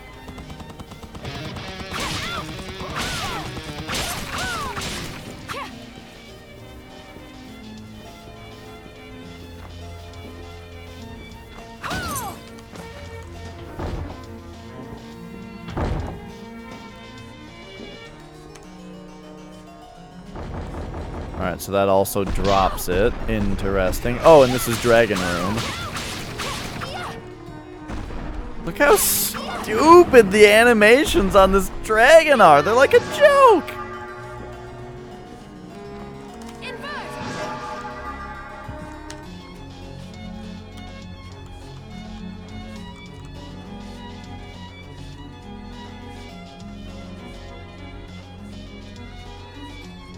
Ah.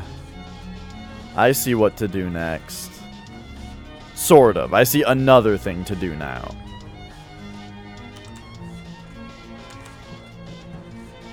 We're gonna explore the rest of the towers.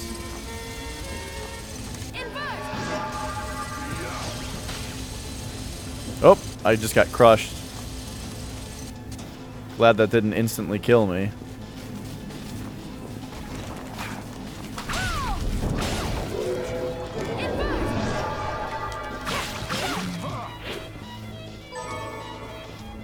Hey, gunpowder. I think I need that to level up my... Oh, right. I haven't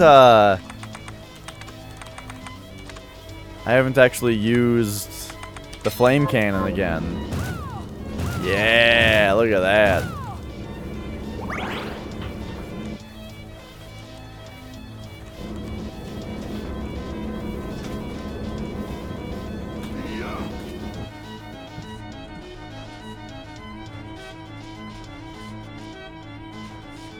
Doing dungeons with NPCs instead of waiting for a group. What?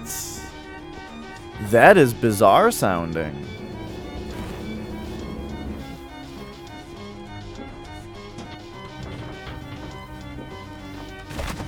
You know, that could be better, honestly. Because, like, okay, so there's the duty finder, right? Which finds you random people to dungeon with.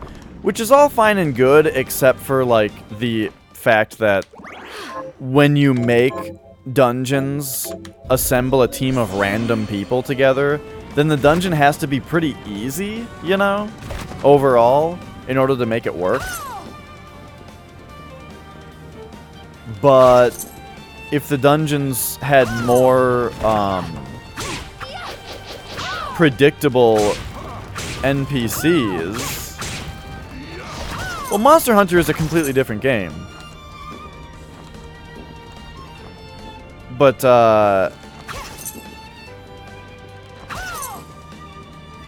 yeah, what I'm saying is, that when you randomly assemble a group using the dungeon finder, the dungeon has to be designed pretty easy to make it work. But that wouldn't be the case if you know... Oh, in Final Fantasy XIV, you mean. But yeah, I'm just saying that, if the NPCs are more predictable, then they could make the dungeons more challenging, you know, and more fun.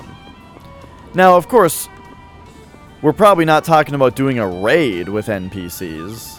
You know, they're probably just talking about the little duties that come along as you're doing your main quest.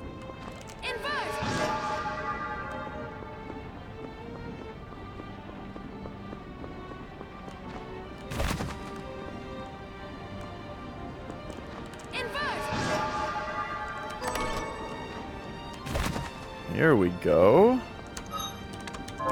Valkyrie dress. Lot more defense. Lot more luck. Yeah, I like this. Oh, and it actually changes my look, so some things do, huh? Interesting.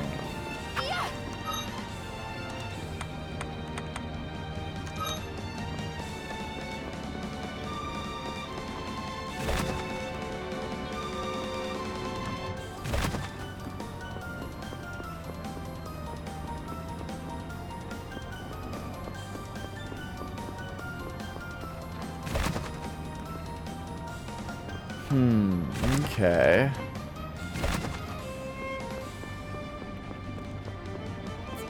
Is there another spot over here that I can get up there with?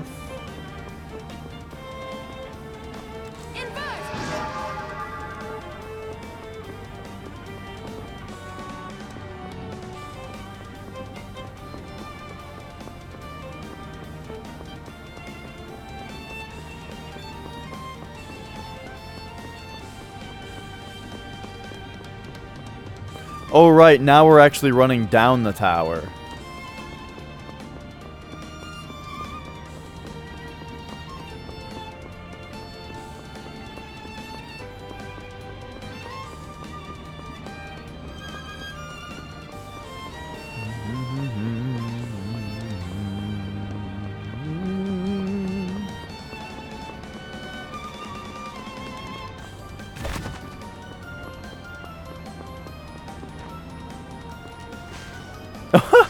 sliding right here filled in that part of the map.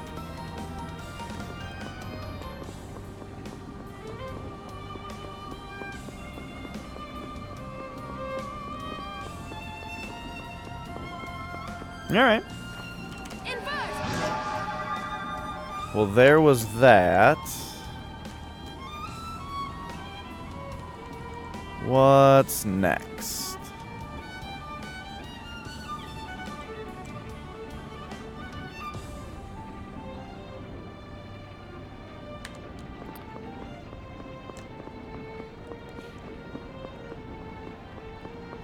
I think what's next is it's about time for me to do my daily drum practice. And then I've got plans for this evening. So it was a bit of a shorter stream, only 3.5 hours. But I kind of woke up a little bit late today because I couldn't sleep yesterday. But I've got plans for this evening. And then after that, tomorrow should be should be more streaming. There will be a break for me to go to my drum lesson. But yeah, basically for the next week, there's going to be a lot of streams. There's only a few days that I have planned away from it. Yeah, it's 3.5 hours is pretty good. It's pretty good.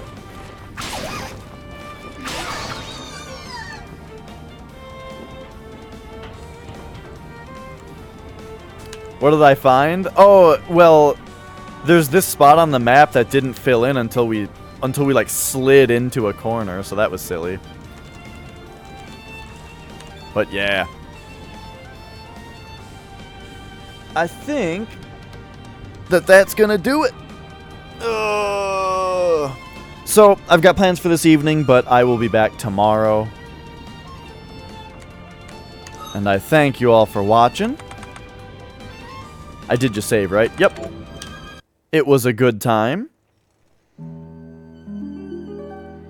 And I hope to see you guys next time. We'll probably play more Bloodborne next time. And for the time being, let's take a look at who is streaming here.